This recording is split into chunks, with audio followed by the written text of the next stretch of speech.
ஸ்தோத்திரங்களையும் வாழ்த்துக்களையும் தெரிவித்துக் கொள்கிறேன். பிரியமானவர்களே, கர்த்தருடைய வார்த்தையை நாம கேட்கும் போதும் கேட்கறதுக்கு முன்னாடியும் தயவு செய்து சொல்றேன், தேவ சிந்தையானது நமக்குள்ள வரணும். உலகத்தை விட்டுடுங்க, உற்றார் உறவினரை விட்டுருங்க, சபைக்குள்ள வந்துட்ட உடனே முழுக்க முழுக்க தேவ சிந்தை நம்மை ஆளுகை செய்யணும். அதற்காக நம்ம ஜெபம் பண்ணணும். அப்பதான் தேவன் என்ன சொல்ல வராருன்ற ஒரு விஷயம் நமக்கு நல்லா புரியும். புரியாத அதன்படி நம்ம நடந்து அவரோட போய் வாழ முடியும். பிரியமானவர்களே, அப்போ இன்றைய நாளில நாம தியானிக்க போகிற கர்த்தருடைய வார்த்தை என்னன்னு பாத்தீங்கன்னா, ரட்சிப்பு அப்படின்னா என்ன, ரட்சிப்பு என்பது என்ன என்பதை குறித்து நாம தியானிக்க போகிறோம். அதற்கு முன்பதாக உங்களுக்கு ஒரு கேள்வி, தயவு செய்து சொல்றேன், ரட்சிக்கப்பட்டவங்க உங்கள யாராவது இருந்தா கைகளை உயர்த்துங்க. நான் ரட்சிக்கப்பட்டுட்டேன் அப்படின்னு சொல்றவங்க யாராவது இருந்தா தயவு செய்து கைகளை உயர்த்துங்க. சரி, இப்போ நானே என்னுடைய ஆண்டவராகிய இயேசு கிறிஸ்துவ சொந்த ரட்சிகரா ஏற்றுக்குன்னு அவர் மூலமா நானே ஞானஸ்நானம் எடுத்துக்கிட்டேன். அவர் மூலமா என்னுடைய பாவங்கள் கழுவப்பட்டுடுச்சு, நான் ரட்சிக்கப்பட்டுட்டேன் பிரதர் அப்படின்ற எண்ணம் ஒருவேளை உங்களுக்குள்ள இருந்தா, இப்போ இந்த வசனத்துக்கான அர்த்தத்தை நீங்க தான் சோதிச்சு பார்க்கணும், நீங்க தான் சொல்லணும். எடுத்தவர்கள் வாசிங்க, மத்தேயு 24வது அதிகாரம் 13வது வசனம். மத்தேயு 24வது அதிகாரம் 13வது வசனம். முடிவு பரியந்தம் நிலை நிற்பவனே ரட்சிக்கப்படுவான். மிக அழகா தெளிவா நம்முடைய ஆண்டவராகிய இயேசு கிறிஸ்து சொல்றாரு, முடிவு பரியந்தம் யாரு நினைச்சு இருக்கிறாங்களோ அவங்க தான் ரட்சிக்கப்படுவாங்க. பாருங்க பிரியமானவர்களே, அப்போ நாம வாழ்கின்ற இந்த காலகட்டத்துல நம்முடைய வாழ்க்கை ஒரு முடிவுக்கு வந்துருச்சா, நாம வாழ்ந்து முடிச்சுட்டோமா? அப்போ உலகத்துல நம்ம வாழ்ந்து முடிக்காதப்போ நம்ம எப்படி முழுசா ரட்சிக்கப்பட்டோம்? அப்போ நம்ம நினைச்சு இருக்கிற ஒரு காரியம் எவ்வளவு ஒரு தவறான காரியம் பாருங்க. நாம ஞானத்தானம் எடுத்தாலே ரட்சிக்கப்பட்டுட்டோம், நான் ஞானத்தானம் எடுத்துட்டேன் ரட்சிக்கப்பட்டுட்டேன், நான் படிச்சுட்டு அவை பெற்றுட்டேன். பிரியமானவர்களே, இந்த உலகத்துல நம்ம வாழ்ற காலமே நமக்கு ஒரு முடிவுக்கு வரல. அப்படி வராதப்போ நாம ரட்சிக்கப்படுவது எப்படி நிச்சயமா இருக்கும்? அதுக்குதான் நான் லாஸ்ட் டைமா ஒரு வட்டம் மாதிரி போட்டு காமிச்சேன். ஒரு கோடி ஆரம்பிச்சு அந்த இடத்துல வந்து சேர்ந்தாதான், சுத்தி வந்து சேர்ந்தாதான் அது என்னது வட்டம், முழு வட்டம் சொல்லுவாங்க. அந்த கோடு ஆரம்பிச்சு 11 நின்றாக்கா அது கால் வட்டம், இன்னும் கொஞ்சம் வந்தா அரை வட்டம், இன்னும் கொஞ்சம் வந்தா முக்கால் வட்டம். அது யாரும் முழு வட்டம் சொல்ல மாட்டாங்க, அது வட்டம் யாரும் சொல்ல மாட்டாங்க. அன்பு சகோதர சகோதரிகளே, அப்போ ரட்சிப்பை குறித்து நாம் பார்க்கும் போது அந்த ரட்சிப்பு 3 காலத்துக்கு உரியது. இப்ப நம்முடைய வாழ்க்கையில எப்படி பாஸ்ட், பிரசன்ட், ஃபியூச்சர் இருக்கோ, அதாவது கடந்த காலம், நிகழ்காலம், எதிர்காலம் இருக்கோ, அதே போல ரட்சிப்புக்கும் 3 காலம் இருக்கு. கடந்த கால ரட்சிப்பு, நிகழ்கால ரட்சிப்பு, எதிர்கால ரட்சிப்பு இருக்கு. இந்த 3மே முழுமை பெறும்போது நம்ம ரட்சிக்கப்பட்டுன்னு அர்த்தம். அன்பு சகோதர சகோதரிகளே, அப்போ நீங்க கேட்கலாம், பிரதர் அப்ப நான் இயேசு கிறிஸ்துவை எனக்கு சொந்த ரட்சிகரா நான் ஏத்துக்கினேன், எனக்கு சுவிசேஷம் சொல்ல வந்தாங்க, அப்ப சொல்லும் போது அவர் தான் உண்மையான தேவன் என்னுடைய இருதயம் எனக்கு சொல்லிச்சு, இருதயத்துல பேசினாரு, அதனால நான் அவரை ஏத்துக்கின்னு நான் ரட்சிக்கப்பட்டுட்டேன். அப்ப அது பொய்யா? அன்பு சகோதர சகோதரிகளே கவனிக்கணும், நீங்க ரட்சிக்கப்பட்டுட்டீங்க இன்னும் சொல்லல, ஆனா முழுமை அடையல. அது கடந்த கால ரட்சிப்பு. இயேசு கிறிஸ்துவ நீ அறியாத போது, அதாவது உலக ஞானத்துல நீ இருந்திருக்கும் போது, உலகத்துல உனக்கு ஞானம் வந்த நாள் இருந்து இயேசு கிறிஸ்துவை தெரிஞ்சுக்கிட்டு அவர் மூலமா நீ ஞானஸ்தானம் இருக்கிற நாள் வரைக்கும் நீ செய்த பாவங்கள் மன்னிக்கப்படுற ஒரு ரட்சிப்பு தான் கடந்த கால ரட்சிப்பு. அதாவது ஞானஸ்தானத்துக்கு முன்னாடி கவனிக்கணும், ஞானஸ்தானத்துக்கு முன்னாடி நாம செய்யற பாவங்கள் மன்னிக்கப்படுது பாத்தீங்களா, அதுதான் கடந்த கால ரட்சிப்பு. பிரியமானவர்களே, அப்ப இந்த கடந்த கால ரட்சிப்பு நம்ம எப்படி ரட்சிக்கப்படுறோம் பாத்தீங்கன்னா, வாசிங்க லூக்கா 19வது அதிகாரம் 10வது வசனம். அடுத்த வாசிங்க லூக்கா.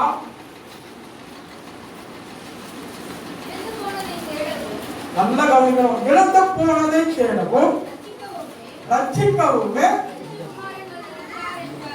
மனுஷகுமாரன் இந்த உலகத்துக்கு வந்திருக்கிறார். நல்லா கவனிக்கணும். இழந்து போனதை தேடி அதுக்கு விடுதலை கொடுக்க மனுஷகுமாரன் இந்த உலகத்துக்கு வந்திருக்கிறார். இதுதான் கடந்த கால ரட்சிப்புக்குரியது. எதை இழந்து போகணும், யாரு இழந்தாங்க? இப்போ உதாரணமா சொல்றேன். இப்போ சுபா ஆண்டி இருக்கிறாங்கன்னு வச்சுங்களேன், அவங்க வந்து ஏதோ ஒரு பொருளை இழந்துட்டாங்க, தோல்விக்காக வச்சுக்கோங்க. இப்போ அந்த பொருளை போயிட்டு அதையும் போய் தேடுவாரா? கவனிக்கணும். யார் போய் தேடுவாங்க? சுபா ஆண்டி போய் தேடினாதான் அது கிடைக்கும்.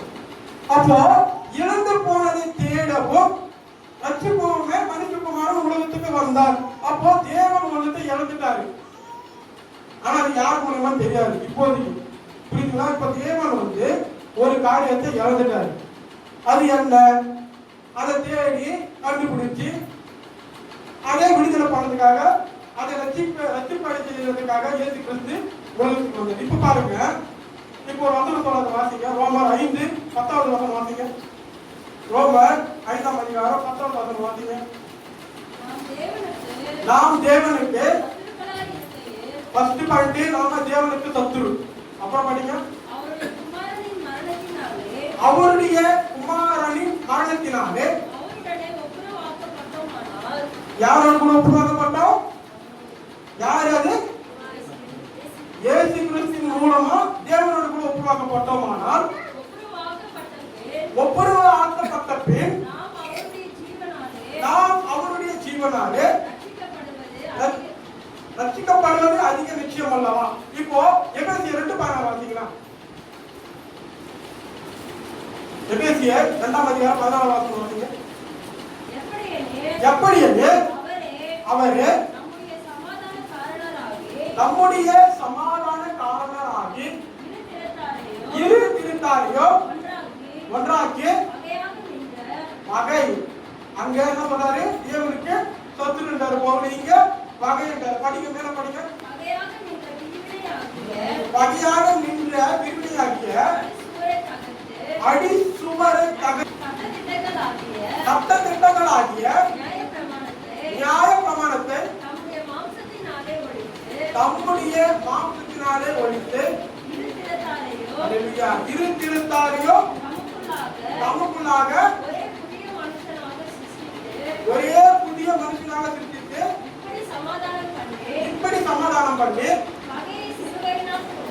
பகையை சிலுவையினால் கொன்று அதனாலே இரு திருத்தாரையோ ஒரே சரீரமாக யாருக்கு ஒப்புரவாக்கினாரு? இப்ப நல்லா கவனிக்கணும். தேவன் ஒன்றை இழந்துட்டாரு. அதே இயேசு கிறிஸ்து மறுபடியும் தேடி கண்டுபிடிச்சு அவரோட கூட சேர்க்க வந்திருக்காரு. தேவன் எதை இழந்தாரு? தேவன் எதை இழந்தாரு? அப்புறம் சொல்றேன். இப்போ தேவன் இழந்த ஒன்றை இயேசு கிறிஸ்து தேடி கண்டுபிடிச்சு அதை ரட்சிப்படுத்திட்டாரு. இங்க நாம ரோமர் 5ஆம் அதிகாரம் 10வது வசனத்தை நம்ம வாசிக்கிறோம். முதலாவது நாம தேவனுக்கு சத்துரு. எப்படி சத்துருவானோம்? தேவன் நமக்கு கொடுத்த ஒரு காரியத்தை நாம இழந்து போனதுனால நாம அவருக்கு சத்துருவாயிட்டோம். தேவனுக்கு நம்ம பகைவர்களாயிட்டோம். எல்லாரும் பாவம் செஞ்சு தேவ மகிமையாற்றவர்களா நம்ம ஆயிட்டோம். இப்போ அதை இயேசு கிறிஸ்து மூலமா திரும்ப அவர் பெற்றுக் கொள்றாரு நம்மிடத்துல இருந்து. அப்ப தேவன் எதை எழுதாருன்னா, வாசிங்க 1 ஆதியாகமம் 1ஆம் அதிகாரம் 26, 27 வாசிங்க. பின்பு தேவன் தமது சாயலாகவும் போதும். தேவன் மனுஷனை எப்படி உண்டு பண்ணாரு? அவருடைய சாயலாகவோ அவருடைய ரூபத்தின்படியும் மனுஷனை உண்டு பண்ணாரு. இப்போ அந்த சாயல், அந்த தேவனுடைய சாயல் அவருடைய வார்த்தைக்கு கீழ்ப்படியாம போனதுனால, பாவம் அப்படின்ற ஒரு காரியத்தினால அந்த சாயல் வந்து கரைப்பட்டுடுச்சு. தேவன் கொடுத்த அந்த சாயல் பாவத்தின் மூலமா கரைப்பட்டு விட்டது. அந்த கரைய இயேசு கிறிஸ்து தம்முடைய சொந்த ரத்தத்தினால கழுவுனதால அந்த சாயல் நமக்கு திரும்ப கிடைச்சதுனால நாம தேவனோடு கூட மறுபடியும் ஒப்புவாக்கப்பட்டு இருக்கிறோம். அல்லேலூயா, அல்லேலூயா. நல்லா கவனிக்கணும். மறுபடியும் பாருங்க, தேவன் அவருடைய சாயலை நம்மளை உண்டாக்குனாரு. அந்த சாயல் அவருடைய வார்த்தைக்கு கீழ்ப்படியாம போனதுனால பாவம் அப்படின்ற ஒரு விஷயத்தினால அது என்ன ஆயிடுச்சு? கரைப்பட்டு விட்டது. அந்த கரைய அந்த தேவனுடைய சாயலை அவர் தேடி அவருடைய உயிர் தியாகம் செய்து அவருடைய ரத்தத்தினால அந்த சாயலை கழுவி, சாயல் நமக்குள்ளதான் இருந்தது, ஆனா பாவம் என்னும் கரை அதை மூடப்பட்டு இருந்தது. அந்த சாயலை வந்து அதனுடைய ஆழத்துல போயிட்டு இயேசு கிறிஸ்துவின் ரத்தம் சுத்திகரிச்சு அந்த கரையை சுத்திகரிச்சு அந்த சாயல் நமக்கு திரும்ப கிடைச்சது. பாத்தீங்களா? அதுதான் நம்ம தேவனுக்கு ஒப்புவாக்கப்பட்டிருக்கோம். நிறைய வசனங்கள் பவுல் சொல்லியிருக்காரு. இயேசு கிறிஸ்து மூலமா தேவனுக்கு ஒப்புவாக்கப்பட்டிருக்கோம். இயேசு கிறிஸ்து மூலமா தேவனுக்கு அது என்ன? இயேசு கிறிஸ்து மூலமா தேவனுக்கு ஒப்புவாக்கப்பட்டிருக்கோம். நம்ம ஞானஸ்நானம் எடுத்து பூமி தானே வாங்கணும். எப்படி தேவனுக்கு ஒப்புவாக்கப்பட்டிருக்கோம்? இதுதான் தேவன் கொடுத்த அந்த சாயல். அந்த சாயல் அவர் உண்டு பண்ணாரு. அந்த சாயல் கரைப்பட்டு விட்டது. அந்த சாயலை தான் பாருங்க, வெளிப்படுத்தின விஷயத்துல 1ஆம் அதிகாரம் 4ஆம் வசனத்துல வாசிக்கிறோம். அது இயேசு கிறிஸ்துவின் ரத்தத்தினால கழுவி சுத்திகரித்து புது சிருஷ்டியாக்கப்பட்டிருக்கிறோம். தேவனுடைய அந்த சாயல் திரும்ப நமக்கு கிடைச்சதுனால நாம ரட்சிக்கப்பட்டிருக்கோம். இதுதான் கடந்த கால ரட்சிப்பு. இதுதான் கடந்த கால பாவம். அன்பு சகோதர சகோதரியே, இப்போ இந்த இடத்துல 2 விஷயத்தை பத்தி நான் சொன்னேன். என்னது?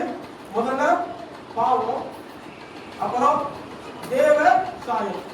இப்ப இந்த பாவம் தேவ சாயல் தெரியாம நான் இதுவரை விஷயம் உங்களுக்கு புரிஞ்சிருக்காரு. முதலாவது பாவம்னா என்ன சொல்லுங்க, யாராவது சொல்லுங்க. தெரிஞ்சுக்கணும் பாவம்னா என்ன? எதெல்லாம் பாவம் புரியுது? பாவம்னா எது? சரி, ஒரே வசனத்துல ஒரே வார்த்தையில சொல்லி முடிக்கணும்னா வாசிங்க. 1 யோவான் 3:4 வாசிங்க. அல்லேலூயா. நியாய பிரமாணத்தை மீறுவதே பாவம். நியாய பிரமாணத்தை மீறுகிற எவனும் பாவம் செய்கிறான். இப்போ பாருங்க, எல்லாத்துக்கும் ஒரு கேள்வி. முதலாவது பாவம் உலகத்துக்கு வருதா இல்ல நியாய பிரமாணம் உலகத்துக்கு வருது? புரியல. பாவம் முதல்ல உலகத்துக்கு வருது. அதுக்கு அப்போ பவுல் எப்படி எழுதாரு? யோவான் எப்படி எழுதுறாரு? யோவான் எப்படி எழுதுறாரு? அந்த அக்கா சொல்றாங்க பாவம் முதல்ல வந்துட்டு. ஆனா யோவான் என்ன சொல்றாரு? நியாய பிரமாணத்தை மீறுதா பாவம் சொல்றாரு. நியாய பிரமாணத்தை மீறுகிறதே பாவம். நியாய பிரமாணத்தை மீறுகிற எவனும் பாவம் செய்கிறான். அன்பு சகோதர சகோதரியே, விஷயத்தை நல்லா புரிஞ்சுக்கணும். நியாய பிரமாணம் நம்ம ரட்சிக்காது. நியாய பிரமாணம் நம்ம ரட்சிக்காது. அந்த நியாய பிரமாணத்தை இப்படி நடந்தா நம்ம ரட்சிக்கணும். நியாய பிரமாணம் என்னதுனாக்கா இதுதான் பாவம் அப்படின்றத தேவன் மோசேக்கு ஜனங்கள் மூலம் எடுத்து சொன்ன ஒரு காரியம். அப்ப பாவம் அப்படின்னு சொல்லும்போது இது எல்லாருக்கும் புரியும்படியாக யோவான் வந்து அப்படி எழுதியிருக்கிறாரு. பாருங்க, அப்ப பாவம்னா எது? தோட்டத்தில் உள்ள எல்லாவற்றையும் என்ன பண்ணு? பூசியே. அந்த வெளிச்சத்து கழிவு என்ன பண்ணாத? பூசிக்கவே பூசிக்காத.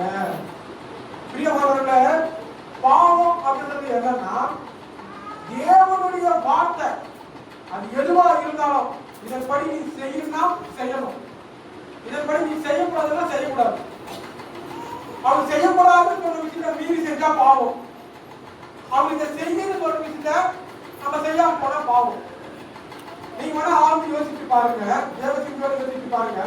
வேதாந்தத்துல ஒருவேளை தேவன் வந்து ஜபம் பண்ணுங்க, அந்த ஜபத்தை கூட உலகத்துக்குரிய காரியத்தை தான் கேட்கலாம், அது வேற விஷயம். ஜபம் பண்ணுங்க அப்படின் போது ஜபம் பண்ணாம இருந்தா பாவம். இது யாரு சொல்றது? தேவன். செய்யாம போறது யாரு? நாம பாவிகளாக. அப்போ உங்களுக்கு நல்லா புரியும் நினைக்கிறேன். தேவன் சொல்ற எந்த வார்த்தையா இருந்தாலும் நீ இப்படி செய்யணும்னா செய்யணும், செய்யக்கூடாதுன்னா செய்யக்கூடாது. இதுதான் பாவம். இப்போ தேவ சாயலுக்கு வரும். தேவ சாயல் என்னங்க? தேவனுடைய சாயல் என்ன? இப்போ சித்ராசின்னு வச்சுக்கலாம். சித்ராசுடைய மகன் சித்ராசுடைய சாயலாவே இருக்கிறானா என்ன அர்த்தம்? அப்பா சாயல், அந்த சாயல் என்ன? புரியல. பிரியமானவர்களே, நாம இதுவரையும் தவறா ஒரு விஷயத்தை நினைச்சிட்டு இருக்கோம். தேவனுடைய சாயல் என்பது வேற. நாம நினைச்சிட்டு இருக்கோம் தேவனுடைய சாயல் என்னன்னா, தேவன் நம்மை போல கண்ணு, காது, மூக்கு, வாய், தலை இதெல்லாம் இருக்கு. அந்த புத்தின்படி அந்த செயல்படி நம்மளை உண்டாக்குனாரு அப்படின்னு நம்ம நினைச்சிட்டு இருக்கோம். இப்போ உதாரணம் ஒரு விஷயம் நான் சொல்றேன். இப்போ என்கிட்ட ஒரு பெரிய கண்ணாடி செஞ்சு இருந்து வச்சுக்கலாம். அந்த கண்ணாடி முன்னாடி நான் நிற்கிறேன். இப்போ என்னுடைய உருவம் அதில் தெரியுமா? கண்ணாடி முன்னாடி நான் போய் உருவம் அதில் தெரியுமா? தெரியுமா? ஆனா கவனிக்கணும், நானு மாம்சத்தினாலேயோ ரசத்தினாலேயோ ஆளுவேன். எனக்கு ஜீவன் இருக்கு. ஆனா என் எதிரே இருக்கிற கண்ணாடிக்கு உயிர் இல்லை. First point. ரெண்டாவது, அது கல்லுனாலேயோ மண்ணுனாலேயோ பாதரசத்தினாலே ஆகுது. நான் உண்டாக்கப்பட்டது வேற விதம், நான் உண்டாக்கப்பட்டது வேற விதம், என்னுடைய சாயம் வேற விதம், அந்த கண்ணனுடைய சாயம் கண்ணனுடைய உருவம் வேற விதம். ஆனால் என்னுடைய சாயம் அதுக்கு பிரதிபலிக்கிறது. இப்ப பாருங்க, தேவன் நம்மளை உண்டாக்கும் போது அவருடைய சாயம் வேற. எடுத்து வாசிங்க. ஆதியாகமம் 1ஆம் அதிகாரம் 2ஆம் வசனம் வாசிங்க. ஆதியாகமம் ஒளியின்மையும் வெறுமையுமாய் இருந்தது. ஆழத்தின் மேல் இருள் இருந்தது. தேவ ஆவியானவர் ஜலத்தின் மேல் அசைவாடி போடுமா. தேவ எது அப்படி சாயலா இருந்தது? ஃபர்ஸ்ட் தேவ ஆவியானவர். இப்ப பாருங்க, யோவான் 1ஆம் அதிகாரம் 1-4 வரை வாசிங்க. யோவான் 1ஆம் அதிகாரம் 1-4 வரை. ஆதியிலே வார்த்தை இருந்தது. அந்த வார்த்தை தேவனிடத்தில் இருந்தது. அந்த வார்த்தை தேவனிடத்தில் இருந்தது. அந்த வார்த்தை தேவனாய் இருந்தது. அவர் ஆதியிலே தேவனோடு இருந்தார். சகலமோ அவர் மூலமாய் உண்டாயிற்று. உண்டானது ஒன்று அவரே அல்லாமல் உண்டாகவில்லை. அவருக்குள் ஜீவன் இருந்தது. அவருக்குள்ள என்ன இருந்தது? ஜீவன் இருந்தது. அப்புறமா அந்த ஜீவன் மனுஷருக்கு ஒளியாய் இருந்தது. இப்போ உங்களுக்கு நல்லா தெளிவா தெரிஞ்சுக்கணும்னு நினைக்கிறேன். அவருடைய சாயல் என்னென்ன இருந்தது? தேவன் ஆவியானவரா இருந்தாரு. அவர் வார்த்தையானவரா இருந்தாரு. அந்த வார்த்தை தான் மாம்சமாச்சு. அந்த வார்த்தை மூலமா எல்லாமே உண்டாச்சு. அவருக்குள்ள ஒளி இருந்தது. இப்போ உங்களுக்கு எல்லாருக்கும் ஒரு சந்தேகம் இருக்கு. என்னன்னா, இயேசு கிறிஸ்து இந்த உலகத்துக்கு எப்படி வந்தாரு? மனுஷன் உருவம். அப்ப அந்த சாயல் எங்க வந்தது? அந்த சாயல் எப்படி வந்தது? இப்போ நம்முடைய எண்ணமெல்லாம் என்ன தெரியுமா? இயேசு கிறிஸ்துவ நம்ம பார்த்துருக்கோம். இயேசு கிறிஸ்துவோட சாயலை நம்ம பார்த்துருக்கோம். நாம நினைச்சிருக்கோம், அப்போ அவர் நம்ம போல மனுஷனாக இருக்காரு. அப்போ அந்த சாயலை தான் தேவன் இருந்திருப்பாரு. அதை தான் உண்டாக்குனாரு அப்படின்னு நம்ம நினைச்சிருக்கோம். பிரியமானவர்களே, இயேசு கிறிஸ்து ஏன் மனுஷன் இந்த உலகத்துக்கு வந்தாருன்னா, இருக்கிற வாசிங்க 1 தீமோத்தேயு 3:16 வாசிங்க.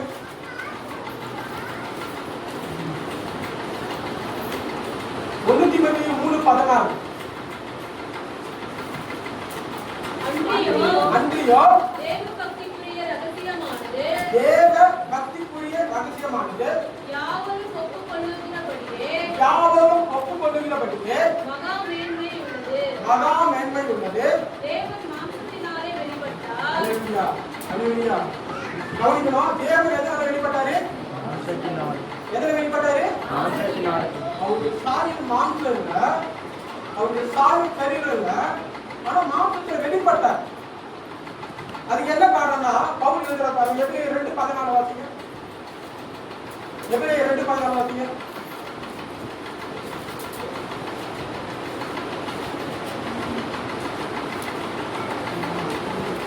எபிரேயர் 2:16.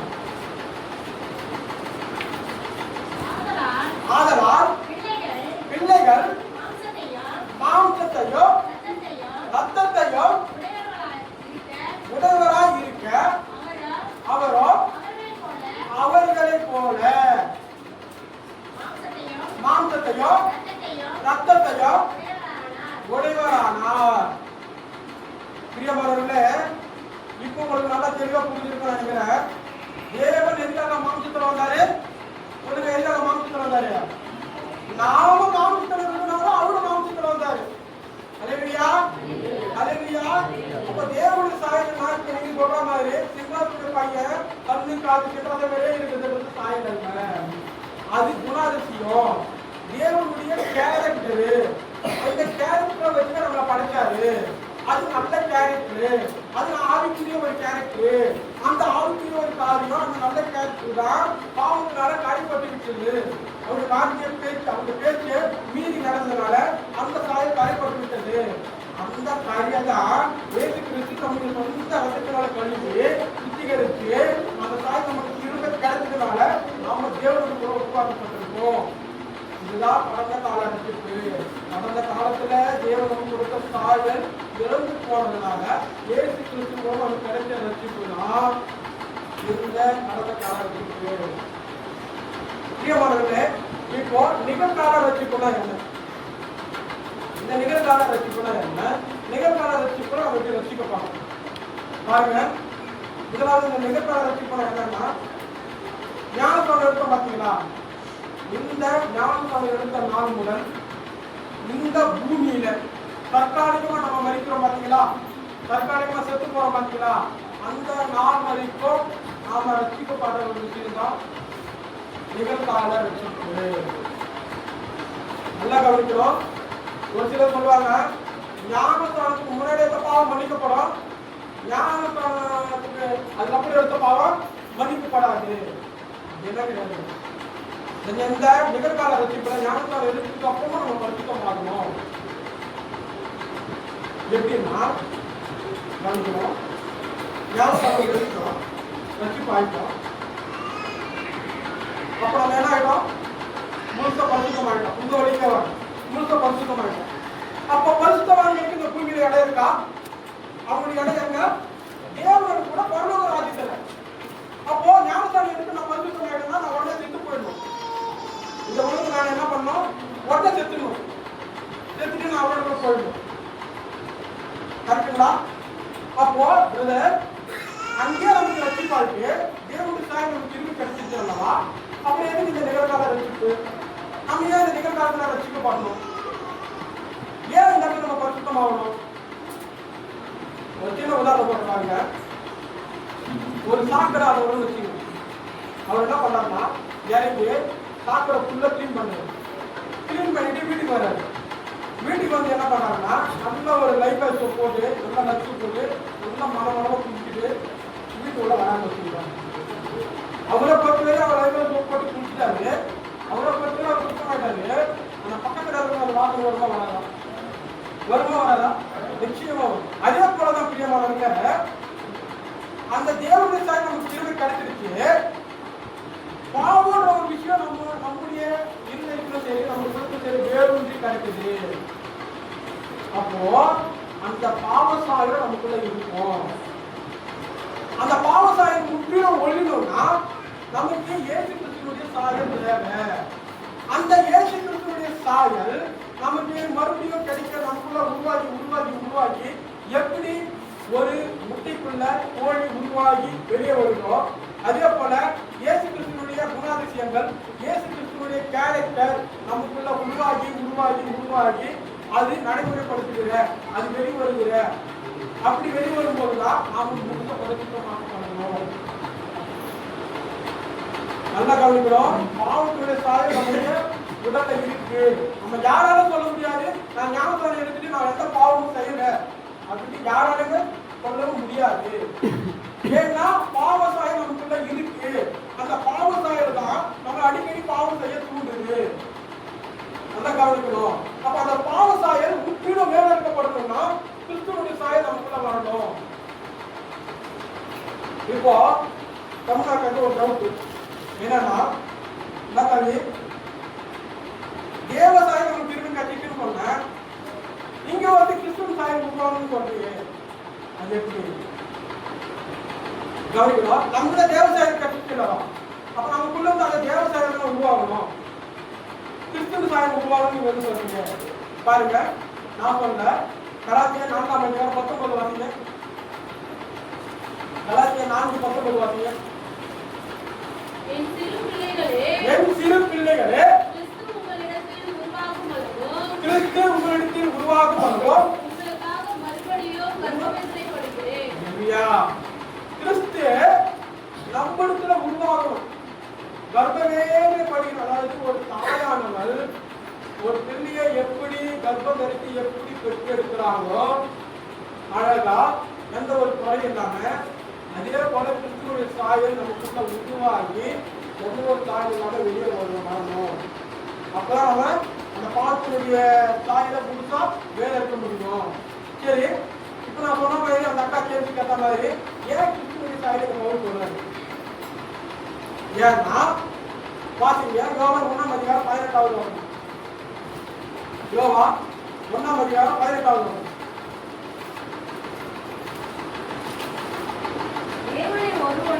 தேவனை ஒருவனோ ஒரு காலம் கண்டதில்லை, பிதாவின் மடியில் இருக்கிற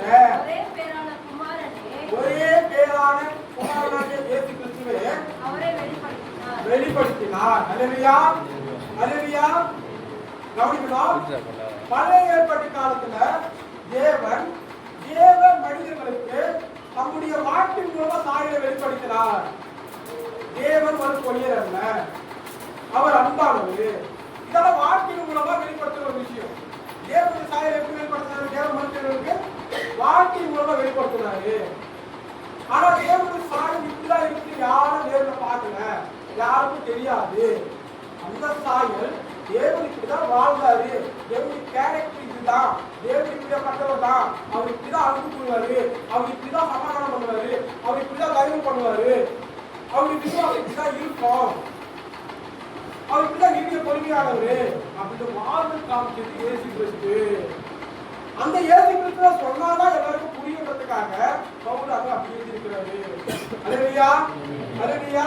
இப்போ சொல்லுங்க, கிறிஸ்துவ சொல்லியிருக்கிறாரு, என்னை கண்டவன் என் பிதாவை கண்டான். அப்போ கிறிஸ்துவனுடைய சாயம் நமக்குள்ள உருவாகுதுன்னா ஆட்டோமேட்டிக்கா தேவனுடைய சாயம் நமக்குள்ள உருவாகுது. நமக்கு அர்த்தம் உங்களுக்கு எல்லாருக்கும் புரியும்படியா, உங்களுக்கு எல்லாருக்கும் தெரிஞ்சு கிறிஸ்துவே பவுலும் சொல்லியிருக்கிறாரு. அதனால நான் அந்த கிறிஸ்துவே உங்களிடத்துல நான் எடுத்து சொல்றேன். அன்பு சகோதர சகோதரிகளே, இப்போ இந்த தேவ சாயமோ கிறிஸ்துவனுடைய சாயமோ இந்த உலகத்துக்கு தெரியாம போறதுக்கு என்ன காரணம்? இந்த உலகத்துல மறைக்கப்பட்டதுக்கான என்ன காரணம்? அப்போ கிறிஸ்துவனுடைய கேரக்டர்னு சொல்லுங்க, எதுவும் ஒரு கேரக்டர், அவருடைய கேரக்டர் அவருடைய சாயம் மறைக்கப்பட்டதுக்கு என்ன காரணம்னா, இந்த உலகத்துக்கு வந்த இயேசு கிறிஸ்துவ அப்படியே கொண்டு போயிட்டு உலகத்தை வச்சாங்க. நாம எல்லாரும் இயேசு கிறிஸ்துவ உலகத்தோடு ஒப்பிட்டு பார்த்துருக்கோம், உலகத்தோடு ஒப்பிட்டு பார்த்து கொண்டு இருக்கோம். நமக்கு கார் வேணும்னா கார் கேட்கறது, வீடு வேணும்னா வீடு கேட்கறது, நகை வேணும்னா நகை கேட்கறது, கடத்தை அடைக்கணும்னா கடத்தை கேட்கறது, கல்யாணம் ஆகணும்னா கல்யாணத்தை கேட்கறது, கல்யாணம் கேட்கறது, கோவத்தை கேட்கணும்னா கோவத்தை கேட்கறது. அவருடைய கேரக்டர் என்ன, அவருடைய சாயல் என்ன, அவர் எதுக்காக இந்த உலகத்துக்கு வந்தாரு, எந்த வழியா நம்ம வாழணும், அது நம்ம புரிஞ்சுக்கல. நம்முடைய தேவைக்கான அவரை யூஸ் பண்ணிட்டு இருக்கோம், அவருடைய சாயலை மட்டும் உலகத்தை வச்சுட்டு இருக்கோம். இப்போ 100 நீங்க சொல்லுங்க, தயவுன்னா என்னது? தயவு தயவு அதாவது உதவி பண்றது சொல்லாமா? மற்றவங்களுக்கு உதவி பண்றது ஏதாவது தயவை கேட்டு அவங்களுக்கு உதவி பண்ற விஷயம் தயவு. இப்போ மடங்கடிக்கப்பட்டவங்களா இருக்கலாம், அவங்களால எழுத முடியாம இருக்கலாம், வயசாக இருக்கலாம், விதவசம் இருக்கலாம், அவங்களால அவங்க என்ன பண்றோம்? உதவி பண்றோம். இது தயவு. இது உலகத்தின் பிரகாரமான தயவு. கிறிஸ்துவின் சாயலின் பிரகாரமாக ஆவிக்குரிய வாழ்க்கையில தயவுனா என்ன தெரியுமா? இன்னொரு உதாரணம் போட்டவங்களுக்கு நல்லா புரியும். நாகவா நாரத எல்லாருக்கும் தெரியுமா? எல்லாருக்கும் தெரிஞ்சிருக்காங்க. அவரு +2 வச்சு நடத்துறாரு, இல்லாதவங்களுக்கு உதவி செய்யறாரு. அதாவது ஹேண்டிகேப்டுக்கு உதவி செய்யறது. தய பாராட்டுறா? இப்ப சொல்லுங்க, இந்த தய பாராட்டுறதுனால அவர் ஆவிக்குரிய வாழ்க்கை வாழ்றாரா? அவருக்குள்ள கிறிஸ்துவின் சாயல் இருக்கா? ஏன் இல்ல? ஏன்னா அவர் வணங்குற தெய்வமே விக்கிரகம். அவர் வணங்குறதே விக்கிரகம். முதலாவது அவர் இயேசு கிறிஸ்துவ தன்னுடைய சொந்த ரட்சகரா ஏற்றுக்கல. அப்புறம் எப்படி தேவன் அவருக்குள்ள கிரியை செஞ்சு அவர் எப்படி அவருக்குள்ள உருவாகுவாரு? அவர் எப்படி ஒரு ஆவிக்குரிய ஒரு வாழ்க்கை வாழ முடியும்? இப்போ உங்களுக்கு புரிஞ்சிருக்குன்னு நினைக்கிறேன். இந்த இயேசு கிறிஸ்துவ அப்படின்னு உலகத்தை வச்சு பார்த்ததுனாலதான் அவருக்கு உண்மையான சாயம் தான் நமக்கு தெரியாம போயிடுச்சு. அன்பு சகோதர சகோதரிகளே, இப்போ உங்களுக்கு நல்லா புரிஞ்சுட்டு அந்த ராகவ ராகத்து எல்லாருக்குமே உதவி செய்யறதா இருக்கிறாரு. ஆனா அவர் வந்து அவருக்குள்ள கிறிஸ்துவின் சாயல் இல்லை, அவர் ஆவிக்குரிய ஒரு வாழ்க்கையை வாழுங்க. அப்போ கிறிஸ்துவின் சாயலின் பிரகாரமாக ஆவிக்குரிய வாழ்க்கையில கருத்துனா என்ன? வாசிங்க ரோமர் 2ஆம் அதிகாரம் 4ஆம் வசனம். ரோமர் 2ஆவது அதிகாரம் 4ஆம் வசனம். அல்லது தேவ தயவு நீ குணப்படும்படி போதுமா? தேவ தயவு நீ குணப்படும்படி உன்னை ஏழுக்கிறதா இருக்கிறது. என்ன குணப்படணும்? தேவனுடைய தயவு எதுக்காக காத்திருக்கிறது? நம்ம எதிர குணப்படணும்? 5ஆம் வசனத்தை வாசிக்கணும். உன் மன கடினத்திற்கோ எதுக்கு குணப்படாத இருதயம் என்னது? பாவத்தில் இருக்கிற அந்த இதயம். குணப்படாத இதயம் என்னது? பாவத்தில் இருக்கிற அந்த இதயம். அந்த இதயம் குணப்படும்படியாக தயவு பாராட்டணும்.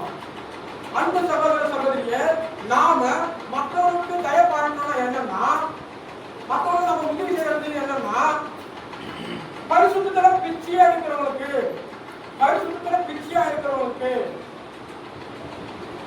பாவத்துல வீழ்ந்து போயிருக்கிறவங்களுக்கு, மடங்கடிக்கப்பட்டவர்களுக்கு, பாவத்திலிருந்து எழுந்து வெளியே வர முடியாதவர்களுக்கு, பிச்சைக்காரர்களா இருக்கிறவங்களுக்கு, பரிசுத்த பிச்சைக்காரர்களா இருக்கிறவங்களுக்கு என்ன பண்ணணும்? அவங்களை நம்ம திருப்தி எடுக்கணும். எப்படி? தேவனுடைய வார்த்தையை கொண்டு. தேவனுடைய வார்த்தையில பிச்சைக்காரனா இருக்கிறாங்க இன்னும் நிறைய பேர். அவங்க யார் தயா பாராட்டுறது? அப்ப ஏசு கிறிஸ்துவின் சாயலுக்காக நான் வாழ்றேன், நான் கிறிஸ்துவை ஏற்றுக்கொண்டேன், நான் உங்களை ரசிக்கப்பட்ட பெருமை நம்ம காலத்துக்கு சொல்லிக்கிறதா, நாம தானே போயிட்டு அவங்க தயவு பாராட்டி அவங்க மீட்டெடுக்கணும், அவங்க ரசிப்பாட வைக்கணும். இதுதானே தயவு, இதுதானே கிறிஸ்துவினுடைய சாயல். அன்பு சகோதர சகோதரிகளே, பவுல் எழுதின எழுத்துக்கு வாசிங்க. 2 கொரிந்தியர் 8ஆம் அதிகாரம் 9ஆம் வசனம் வாசிங்க. 2 கொரிந்தியர் 8ஆம் அதிகாரம் 9ஆம் வசனம் வாசிங்க.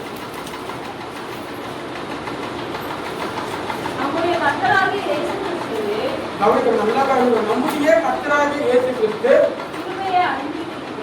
கிருபையை அறிந்திருக்கிறீர்களே, அவர் பரிசுத்த உள்ளவராய் இருந்தோம். ஐஸ்வர்யம் என்பது அவர் பரிசுத்தத்தை குறிக்கிறது. நீங்கள் அவருடைய தரித்திரத்தினாலே ஐஸ்வர்யவான்கள் ஆகும்படிக்கு நாம தரித்திரம். தரித்திரம்னா என்ன? நம்ம இருக்கோம், நம்ம கிட்ட காசு பணம் நம்ம தரித்திரம். நம்ம போகும்போது யாராவது இந்த குடும்பம் அந்த காரியம் நடந்தா கூட அவங்க தரித்திரம் வச்சுக்கோங்க. நம்ம ஒரு இடத்துக்கு போயிட்டு அந்த இடத்துல அந்த விஷயம் நம்ம நடக்கிறதா நம்ம தரித்திரம் வச்சுக்கோங்க. அது தரித்திரம் கிடையாது, அது உலகப்படாத தரித்திரம். வேளாண் பிரதான தரித்திரம் வந்து யாரு? பாவிகள். அந்த பாவிகளுக்காக பரிசுத்தம் உள்ளவரே பாவமானார். அதுதான் ஐக்கியவான தரித்திரமான ஒரு விஷயம். நம்முடைய ஆண்டவராகிய இயேசு கிறிஸ்து பரிசுத்தம் உள்ளவராக இருந்தாரு. பாவிகளுக்காக பாவிகளுடைய அந்த பாவத்தை கொடுக்கிறதுக்காக அவர் என்ன பாவமானாரு. இதுதான் தயவு, இதுதான் கிறிஸ்துவுடைய சாயல். நாம நினைக்கிற மாதிரி உலகத்துல 4 பேர் ஏற்படுத்தால் தயவு கிடையாது, அது கிறிஸ்துவுடைய சாயல் கிடையாது. அன்பு சகோதர சகோதரிகளே, அப்போ நாம மடங்கடிக்கப்பட்டவர்களோ பாவத்தில் இருந்தவர்களோ தேவனுடைய வாழ்க்கையை கொண்டு அவர்களை கேட்கணும். முதலாவது தேவன் அவங்களுக்கு காட்டணும். காட்டியதுக்கப்புறம் தேவன் அவர்களிடத்துல உருவாக வளரும். நல்லா கவனிக்கணும். காட்டிட்டு பாதி சொல்லிட்டு நான் இப்போ உதாரணம் பண்ண மாட்டேன். கபிலா இருக்குன்னு வச்சுக்கலாம். இங்க வந்து நான் வந்து ஒரு வேதாந்த பற்றி நம்ம ஒரு ஆண்டு வார்த்தை பற்றி கபிலா பொதுவாக சொல்றேன். சண்டை போடக்கூடாது, ஒரு கணத்துல இருந்தா ஒரு கணத்தை காட்டுங்க அப்படின்ற மாதிரி சொல்லி வச்சுக்கலாம். இப்போ நம்ம கபிலா வந்து அங்கே அம்மா சண்டை போடி வாயாடுதுன்னு வச்சுக்கலாம். இப்போ எனக்கு அந்த இடத்துல என்ன சொல்லணும், என்ன சொல்லணும், நான் சொல்லி ஒரு கோபம் வரும், ஒரு எரிச்சல் வரும். ஆனால் பாருங்க எப்படி மனதில் அந்த ரோமர் 2ஆம் அதிகாரம் 4 வசனத்தை ஃபுல்லாக வாசிக்கலாம். ரோமர் 2ஆம் அதிகாரம் 4 வசனத்தை ஃபுல்லாக வாசிக்கலாம். அல்லது தேவ தயவு நீ குணப்படும்படி உன்னை ஏவுகிறது என்று அறியாமல் அவருடைய தயவு நல்ல காரியம், அவருடைய தயவு பொறுமை நீடிய சாந்தம் இவைகளுடைய ஐஸ்வர்யத்தை அசைக்க பண்ணுகிறாயே. அன்பு சகோதர சகோதரிகளே, அந்த இடத்துல நாம நீடிய பொறுமையாகவும் சாந்தமாகவும் இருக்கணும். அப்படி நம்ம நீடிய பொறுமையா சாந்தமா இருந்தாதான் இன்னொரு போன கபிலாவுக்கு உபதேசம் பண்ண முடியும், ஆண்டவருடைய வார்த்தையை எடுத்து போய் சொல்ல முடியும். நானே இருக்கிறாங்கன்னா என்னடா இது அவ்வளோ பொண்ணு நீங்க சர்ச்சையில கூட்டிட்டு வந்து வந்துருக்கு அவங்களோட எண்ணெய் எடுத்துல உண்டாயிடுச்சுன்னா விசுவாசம் எடுக்கலாம் சொல்லிட்டாங்களாம். அப்போ அந்த வார்த்தை எதை பண்ணிருக்கணும், அவங்க சொல்லிட்டே இருக்கணும். எதுவும் சொல்லணும், கிறிஸ்து கபிலா இடத்துல உருவாகும் மூலமும் நான் வார்த்தை சொல்லிட்டே இருக்கணும். நீடிய பொறுமையோடு இருக்கணும், சாந்தத்தோடு இருக்கணும். இதுதான் நல்ல குணம், இதுதான் கிறிஸ்துவுடைய சாயல். நம்முடைய ஆண்டவராகிய இயேசு கிறிஸ்து கூட ஆரம்பத்திலிருந்து சிலுவையின் முடிவு பரியந்தமும் நீடிய பொறுமையோடும் சாந்தத்தோடும் தேவனுடைய திட்டத்தை மனுஷன் மூலமா கொஞ்சம் கொஞ்சமா நிறைவேற்றிக்கிட்டே வந்தாரு. அவரால் முடியாதுன்னு ஒண்ணு இல்லை. நீ தேவனுக்கு பண்ண எழுதி வார்த்தைன்னு சொன்னாங்க. உயிர் இல்லாத உயிர் கொடுத்தவருக்கு, காது இல்லாதவருக்கு காது கொடுத்தவருக்கு, 4 ஆடி போட்டு உயிர் போட்டு வரதுக்கு ரொம்ப நேரம் பிடிக்கும். ஏன்னா அந்த இடத்துல தேவனுடைய வார்த்தை நிறைவேறணும், கிறிஸ்துவ தேவனை அவங்களுக்கு காட்டணும், தேவன் அவங்களிடத்துல உருவாகணும், அதுக்கப்புறம் தேவனுடைய திட்டம் அவங்க நிறைவேறணும். அன்பு சகோதர சகோதரிகளே, இதுதான் கிறிஸ்துவின் சாயலின் பிரகாரம் தயவு, நீடிய பொறுமை, சாந்தம், நற்குணம். இப்போ சந்தோஷத்துக்கு வரணும். அதே அவருடைய ஆவிக்குரிய கருவில சந்தோஷத்துக்கு வரணும். குடும்பத்துல ரொம்ப பிரச்சனைகள் இருக்கு, குடும்பத்துல ரொம்ப பிரச்சனை. இப்ப நான் சந்தோஷப்படணும், அந்த குடும்பத்துடைய கவலை நான் இருக்கணும், நான் வந்து இருக்கணும்.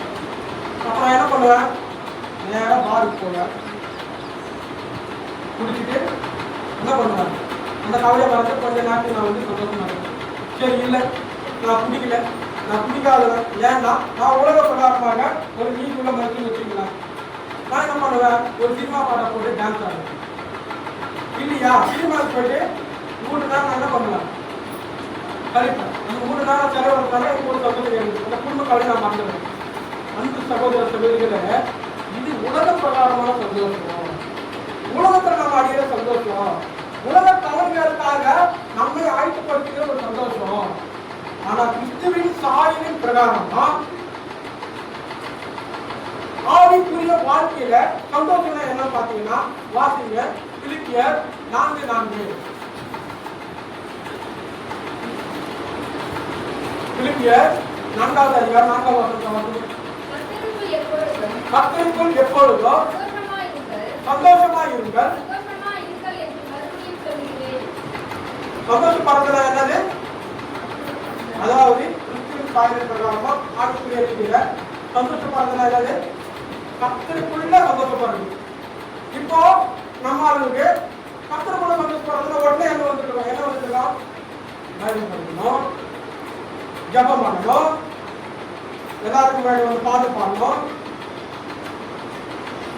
மியூசிக் வாசிக்கணும்,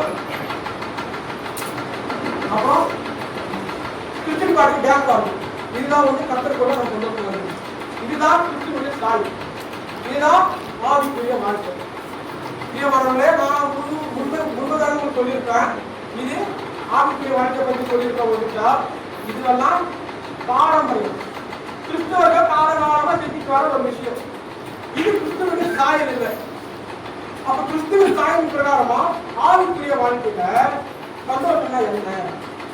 வாசிங்க யோவான் 15வது அதிகாரம் 11வது வசனம். யோவான் 15:11.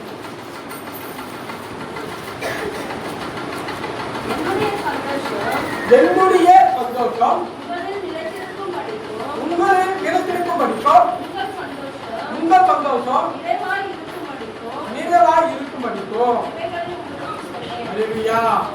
இப்ப பாருங்க, உலக சந்தோஷத்துக்கும் பாரம்பரிய சந்தோஷத்துக்கும் கிறிஸ்துவின் சாயலுக்குள்ள சந்தோஷத்துக்கு நிறைய டிஃபரன்ஸ் உங்களுக்கு தெரிஞ்சிருக்கும். என்னன்னா கர்த்தருடைய சந்தோஷம் நமக்குள்ள இருக்கணும். அவருக்கு சந்தோஷம் நமக்குள்ள இருந்தாதான் அது நிறைவா இருக்கிற மாதிரி அர்த்தம். அப்ப கர்த்தருடைய சந்தோஷம் நமக்குள்ள இருக்கணும்னா நமக்குள்ள என்ன இருக்கணும்? யோவான் வெளிப்படுத்துற பாருங்க, 3 யோவான் 3வது வசனம் 4வது வசனம் வாசி. 3 யோவான் 3:4.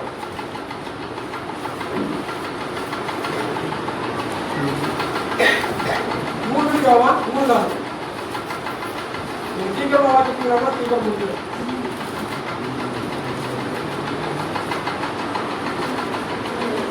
3 யோவான் 3:4.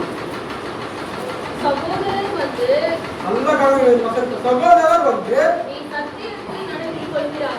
நீ சத்தியத்தில் நடந்து கொள்கிறாயே என்று உன்னுடைய உண்மையை குறித்து சாட்சி கொடுத்த போது மிகவும் சந்தோஷப்பட்டேன். எதுல நடந்து கொள்ளும் போது சந்தோஷம் உண்டாச்சு? சத்தியத்தை கீழே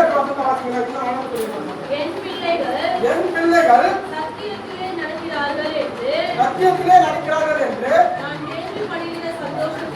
நான் கேள்விப்படுகிற சந்தோஷத்திலும் அதிகமான சந்தோஷம் எனக்கு இல்லை. அல்லேலூயா, அல்லேலூயா. கிறிஸ்துவின் சாயலின் பிரகாரமாக ஆவிக்குரிய வாழ்க்கையில சந்தோஷம் என்ன? நான் சந்தோஷத்தை பத்தி பேசிட்டு இருக்கேன். நிறைய பேர் பின்னாடி போக ஆரம்பிச்சிட்டாங்க. எப்படி கிறிஸ்துவின் சாயல் நமக்கு உண்டாகும்? பிரியமானவர்களே, அப்ப கிறிஸ்துவின் சாயலின் பிரகாரமா சந்தோஷம் என்னது? வார்த்தையில நடக்கிறது. நம்முடைய ஆண்டவராகிய இயேசு கிறிஸ்து கூட வார்த்தைப்படி நடந்து சந்தோஷப்பட்டாரு. பிசாசானவன் சோதிக்கும் போது கூட பசி, அந்த பசியில நம்ம என்ன பண்ணுவோம்? சந்தோஷப்படுவோமா? பசியில நம்ம சந்தோஷப்படுவோமா? ஒரு வேளை பசியா இருந்து பாருங்க, பசியா இருந்து பாருங்க, உங்களுடைய வேலை என்னன்னு உங்களுக்கு தெரியும். அப்ப சந்தோஷத்துல நமக்கு சரி பசி வந்து சந்தோஷப்படுவோமா? ஆனா அவங்க என்ன பண்றது? தேவன் மனுஷன் 40 நாளே பார்த்துருவாங்க. தேவனுடைய வாயிலிருந்து புறப்படுகிற ஒவ்வொரு வாக்கினாலும் கிடைப்பாரு. அப்போ நம்முடைய ஆண்டவராகிய இயேசு கிறிஸ்து சத்தியத்துல நடந்து சந்தோஷப்பட்டாரு. இதுதான் அவருடைய சாயல். அப்ப அவருடைய சாயல் நம்ம கூட உருவாகணும்னா நம்ம சந்தோஷம் பண்ணணும்னா சத்தியத்தில் நடக்கிறதா நமக்கு சந்தோஷம். வேத வாக்கின்படி நடக்கிறதா நமக்கு சந்தோஷம். இப்போ அடுத்தது சமாதானத்துக்கு போகணும். சமாதானம் என்னங்க? நான் ஒருத்தர்கிட்ட போனேன், ரொம்ப கோபமா போனேன், அவங்க எப்படியாவது அடிச்சுன்னு போனேன். ஆனா அவங்ககிட்ட போய் பேசும்போது உங்களுக்கு ஒரு சமாதானம் கிடைச்சிருக்கு. என் வீட்டுல எல்லாரும் என் மேல வந்து சந்திக்க வந்தாங்க, பக்கத்துல இருக்க சந்திக்க வந்தாங்க. நாங்கள் அவங்ககிட்ட சந்திக்க சமாதானம். இதெல்லாம் உலகத்துக்குரிய சமாதானம். உலகத்துல இவங்க வந்து நீதிமன்றாக்கப்படுறதுக்காக, உடனே நீதிமன்றம் காட்டுறதுக்காக சரீரத்தின் மூலமா என்ன பண்ற? தயாராக. ஆனா இதை வச்சு கிறிஸ்து அவங்க இருக்கிறாரு, நான் ஆவிக்குரிய வாழ்க்கை வாழ்றேன், நான் பரிசுத்தமாகிறேன் அப்படின்னு எனக்கு தவறு. அப்ப கிறிஸ்துவின் சாயலின் பிரகாரமா சமாதானம்னா என்ன? எடுத்து வாசிங்க. லூக்கா 12:50 வாசிங்க. லூக்கா 12:50. நான் பூமியிலே சமாதானத்தை உண்டாக்குவேன் வந்தேன் என்று நினைக்கிறீர்களோ? சமாதானத்தை அல்ல, அல்லேலூயா, அல்லேலூயா. என்ன சத்தமா அல்லேலூயா சொல்லுங்க. அல்லேலூயா. இயேசு கிறிஸ்து எதுக்கு வந்திருக்கிறாரு? பிரிவினையை உண்டாக்க வந்திருக்கிறாரு. கவனிக்கலாம். இதை யாருக்கு வந்து பாருங்க. ஏசாயா 9 வாசிக்கிறோம். நமக்கு ஒரு பாலகன் பிறப்பார், நமக்கு ஒரு குமாரன் கொடுக்கப்பட்டார், கர்த்தருக்கு ஒரு தோழி இருக்கும், அவர் ஆலோசனை சட்டம் வல்லமையுள்ள நித்திய பிதா. யார் சொல்றா? சமாதான பிரபு அவர் சொல்றாரு நான் சமாதானத்தை உண்டாக்க வந்தேன். அப்போ உலக சமாதானத்துக்கோ தேவ சமாதானத்துக்கோ வித்தியாசம் இருக்கு. அப்ப தேவன் எந்த சமாதானத்தை கொடுத்து வந்தாரு? கிறிஸ்துவ உலகத்துக்கு எந்த சமாதானத்தை கொடுத்து வந்தாரு? இப்ப வாசிங்க மத்தேயு 10:34. மத்தேயு 10:34 வாசிங்க. பூமியின் மேல் சமாதானத்தை அனுப்ப வந்தேன் என்று எண்ணாதிருங்கள். சமாதானத்தை அல்ல பட்டயத்தையே அனுப்ப வந்தேன். அல்லேலூயா. எதை அனுப்புவாரு? பட்டயம் என்னது? பட்டயம் என்னது? சரி, இப்போ தெரியாது.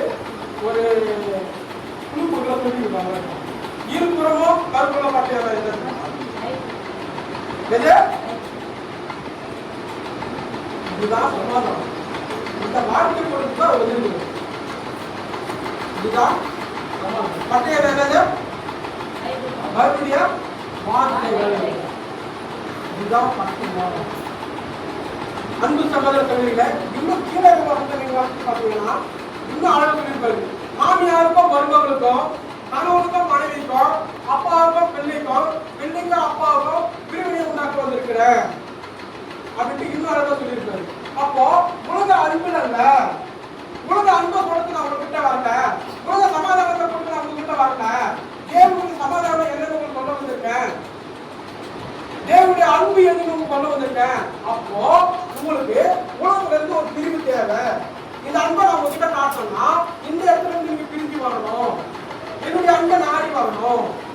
அதான் சொல்றாரு. உலகத்துல சமாதானத்தை கொடுத்து வந்து நான் சொல்ல பட்டயத்தை நான் கொண்டு வந்திருக்கேன். இதுதான் பட்டயம், தேவனுடைய வார்த்தைகள். அன்பு சகோதரர்கள, அப்ப சமாதானம் என்னது? கிறிஸ்துவின் தாயின் பிரகாரமா அவருடைய வார்த்தை, அவருடைய வார்த்தை நமக்குள்ள இருக்கிறதா சமாதானம், அவருடைய வார்த்தைப்படி நம்ம நினைக்கிறதா சமாதானம். இப்ப அடுத்தது இச்சை அடக்கம். இப்ப இச்சை அடக்கம்னா உலக பிரகாரமா நான் அனுபவிக்கிறேன். நான் இப்போ ஒரு பொண்ணுகிட்ட போயிட்டு தப்பா நடந்ததுன்னு வச்சுக்கேன். இப்போ உங்க பாடிகள் தெரிஞ்சிருக்கு. இப்போ யாரோ பார்த்துன்னு வச்சுக்கேன். உங்க பிரகாரம் நான் யாரு? நான் ஒரு விபச்சாரம் செய்யறேன், நான் ஒரு இச்சை அடக்கம் விடாது. இது உலக பிரகாரம் உங்களுக்கு தெரிஞ்சிருக்கு. ஆனா கிறிஸ்து சொல்ல வருகிற விஷயம் என்ன? கிறிஸ்துடைய சாயின் பிரகாரம் இச்சை அடக்கம்னா என்ன? ஆவிக்குரிய வாழ்க்கையில இச்சை அடக்கம்னா என்ன? வாசிங்க மத்தேயு 5:27-28 வாசிங்க. மத்தேயு 5:27 விபச்சாரம் செய்யாதிருப்பாயாக என்பது பூர்வதாருக்கு உரைக்கப்பட்டது என்று கேள்விப்பட்டிருப்பீர்கள். நான் உங்களுக்கு சொல்கிறேன், ஒரு ஸ்திரீயை இச்சையோடு பார்க்கிற எவனோ தன் இருதயத்தில் அவளோடு விபச்சாரம் செய்தாயிற்று. விபச்சாரம் செய்யாதிருப்பாயாகன்னு பழைய ஏற்பாடு ஆளுநர் நான் சொன்னதை நீங்க கேள்விப்பட்டிருக்கீங்க. நான் நாளைக்கு உங்களுக்கு சொல்றேன், ஆவிக்குரிய நாளைக்கு உங்களுக்கு சொல்றேன். சொல்றாரு, இருதயத்துல நீங்க ஒரு பொண்ணை தப்பா நினைச்சிட்டாரு, அவருக்கு விசாரம் செய்யாது. நீ போயிட்டு அந்த பொண்ணுல தயாரிக்கிறது தான் கிடையாது. இருதயத்துல தப்பா நினைச்சிட்டாவே அங்கேயே முடிச்சு. இதுதான் கிறிஸ்துவுடைய சாயல், இதுதான் கிறிஸ்துவுடைய குணாதிசயம். அவர் இருதயத்துல குற்றம் உள்ளவராக இருந்தாரு. இச்சை அடக்கத்துல இருதயத்துல வெளிப்படுத்த மட்டும் இல்ல, வெளிப்படுத்த மட்டும் வேஷம் போடல, வெளிப்படுத்த மட்டும் எல்லாரும் முன்னாடி வேஷம் போட்டு நடிக்கல, அவர் இருதயத்துல குற்றம் உள்ளவராக இருந்தாரு. இதுதான் கிறிஸ்துவுடைய சாயல். அன்பு சகோதர சகோதரிகளே, இப்போ நான் வந்து நீங்க விபச்சாரம் பண்ணுங்க, நீங்க சண்டை போடுங்க, அப்படி பண்ணுங்க, நீங்க எல்லாத்தையும் பண்ணுங்க நான் சொல்லல. இப்படியெல்லாம் நினைச்சுக்க பாத்தீங்களா?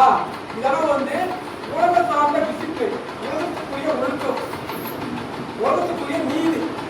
ஆனா இதை எட்டு போயிட்டு நம்ம கிறிஸ்துடைய சாயல் ஒப்பிடக்கூடாது. கிறிஸ்துடைய சாயல் வேற, ஆவிக்குரிய வாழ்க்கை வேற, கிறிஸ்து நமக்கு உருவான விஷயம் வேற. அது வெளிப்பட்டு சம்மந்தப்பட்டதே அல்ல, கண்காட்சி சம்மந்தப்பட்டதில்ல. உள்ளம், ஆவியில, இருதயத்துல, ஆத்மாவில உருவாகி சரீரம் கரைப்பட்ட சரீரத்தை முழுக்க ஒரு விஷயம். அதுக்காக இவங்க பையன் சொல்லிட்டாங்க அந்த அப்படின்னு சொல்லிட்டு இதாக கிறிஸ்துவ நம்ம சொல்ல போகலாம். அந்த உலகத்துக்குரிய டிசிப்ளினே நம்ம வாழல. ஃபர்ஸ்ட் உலக நீதியே நம்ம இல்லை. அப்புறம் எப்படி கிறிஸ்துக்கிட்ட வர முடியும்? உலக நீதியை நம்மளால ஜெயிக்க முடியல. கிறிஸ்துக்கிட்ட வந்து நம்மளால ஜெயிக்க முடியும். இங்கே வரலாம். இங்கே சொல்றது கிறிஸ்துடைய சாயலை உங்களுக்கு சொல்றேன். ஆளுடைய வாழ்க்கை என்னன்னா உங்களுக்கு சொல்றேன். அடுத்தது விசுவாசம். விசுவாசம்னா என்ன? எபிரேயர் 11ஆம் அதிகாரம் 1ஆம் வசனத்தின்படி விசுவாசமானது நம்பப்படுகிறதின் உறுதியோ காணப்படாதவைகளின் நிச்சயமாய் இருக்கிறது. இந்த விசுவாசம் என்ன தெரியுமா? இது மனம் திரும்புவதற்கு ஏதுவான விசுவாசம். இயேசு கிறிஸ்து இந்த உலகத்துக்கு வந்தாரு. அவரை நான் பார்க்கல, ஆனா வந்தாரு யார் மூலமா நான் கேள்விப்பட்டேன். அந்த காணாத இயேசு கிறிஸ்துவை நான் ஏத்துக்கினேன். அந்த நம்பிக்கை எனக்குள்ள பிறந்தது. இது மனதிற்கு ஏற்ற ஒரு விசுவாசம். ஞாபகம், அதாவது ஃபர்ஸ்ட் மனதிற்கு ஏற்றுக்கிற பாத்தியா, அதுக்கு நல்ல விசுவாசம். அப்போ மனதிற்கு நீ ஏற்றுக்கிட்டு கிறிஸ்துவனுடைய சாயம் உருவாகணும்னா கிறிஸ்துவின் சாயம் பிரகாரம் ஆளுடைய வாழ்க்கையில விசுவாசம் என்ன தெரியுமா? லாசருவே எழுந்து வா, அன்னைக்கு எழுந்து வரணும். செத்து போயிருந்தா மற்ற எழுந்து வானா எழுந்து வரணும். நடக்காதுங்களா? ஏற்றுக்கு அப்புறம் இங்க யார் நடந்து காரணம் சொல்றீங்களா? யார் நடந்து காரணம் சொல்றீங்களா? அப்ப நம்ம கேஸ்ல அந்த பாக்க பேர் போடணும்னு சொல்றது, அது பண்ணணும்னு சொல்றது, உங்களுக்கு தான் நம்ம எவ்வளவு பேர் வரும். நம்ம பாடி கட்டுமானாக்கா ஒரு விதமா பேய் ஆகும். உங்களுக்கு சில வரைக்கும் ஆடி பார்த்துக்கிட்டீங்களா? நான் பார்த்துக்கிறேன்.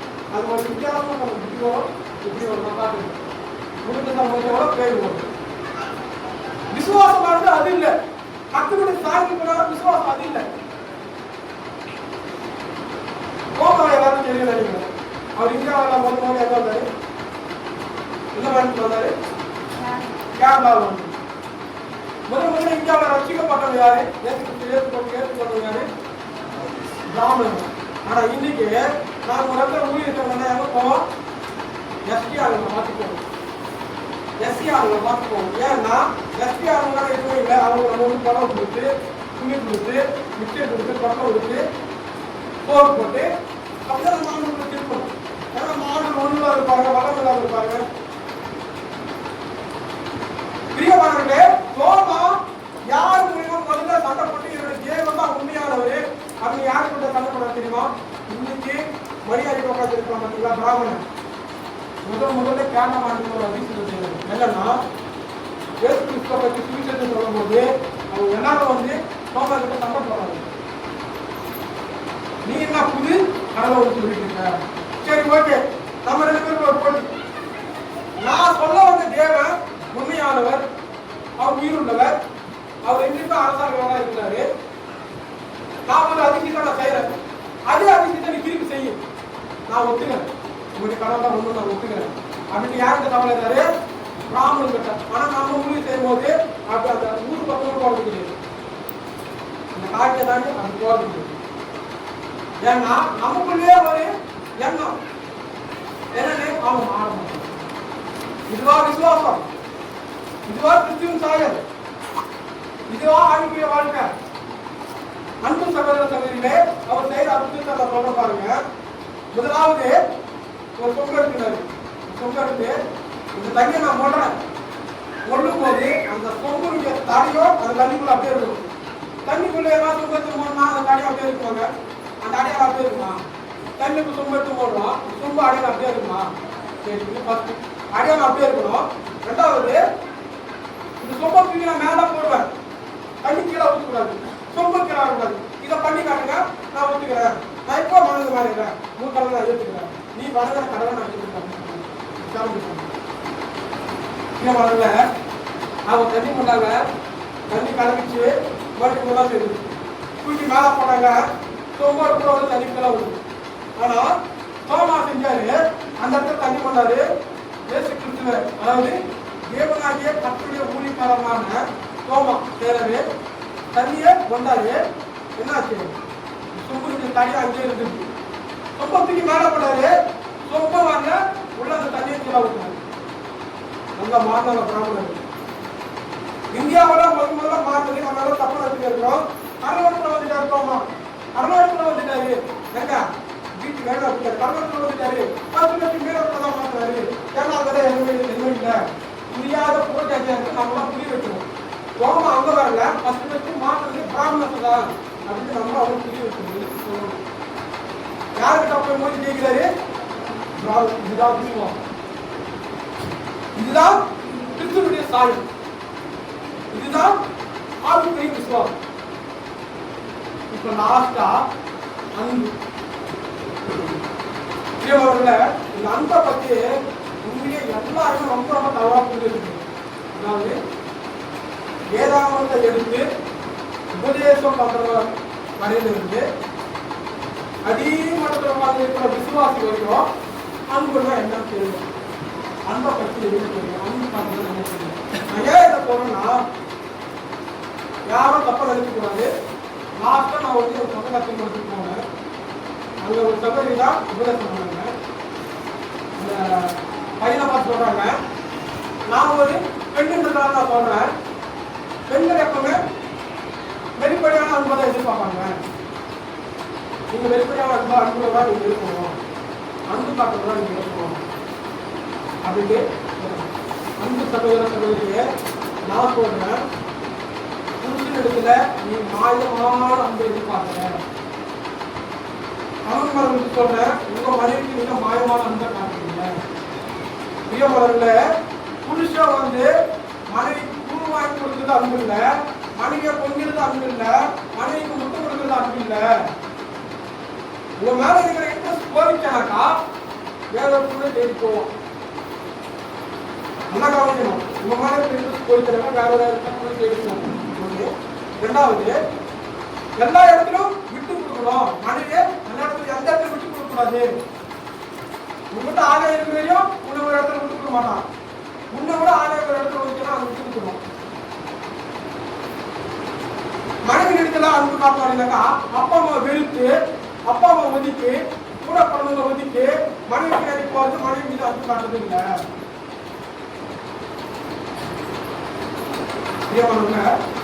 பாருங்க, வசனத்துக்கு விளம்பரம் சொல்லுவாங்க. எபேசியர் 2ஆம் அதிகாரம், எபேசியர் 5ஆம் அதிகாரம் 24, 25 வசனத்தை வாசிங்க. எபேசியர் 5, 24, 25. புருஷர்களே ஆகையால் சபையானது 24, 25 சபையானது கிறிஸ்துவுக்கு கீழ்ப்படிகிறது போல மனைவிகளும் தங்கள் சொந்த புருஷனுக்கு எந்த காரியத்திலேயோ நல்லா கவனிக்கணும். நல்லா கவனிங்க. மனைவியானவர் புருஷனுக்கு மனைவியானவர் புருஷனுக்கு எந்த காரியத்திலையும் கீழ்ப்படியணும். ஆனா நல்லா கவனிக்கணும், நீங்க புருஷனுக்கு சோறு போடணும், இது மட்டும் நீங்க கீழ்ப்படியணும். புருஷன் சொல்ற வார்த்தை கேட்கணும், இது மட்டும் கீழ்ப்படியணும் சொல்ல. எந்த காரியத்திலையும் இப்ப குடிக்கிறேன், நான் வந்து நான் பொண்ணை அடிச்சு நான் மிரட்ட வச்சுக்கிறேன், என் கீழ்ப்படியுமா அந்த பொண்ணு? கீழ்ப்படியுமா? இப்போ நான் குடிக்கல, நான் வந்து குலவரிக்கா ஒரு சுயநீதியோட மாற்றி வச்சுருந்தேன். இப்போ என் ஒர்க்கு வந்து தச்சி போகாத, அங்கே கையில் கலை பப்பத்தி கொடுத்து தச்சி போடுது போகாத வச்சுருந்தா, இதுதான் எந்த விதத்திலையும் கீழ்படிங்களா? பவுலர் என்ன சொல்றாருன்னா, எந்த விதத்திலையும் கீழ்படி, எல்லாத்துமே கீழ்படின்னு சொல்றாரு.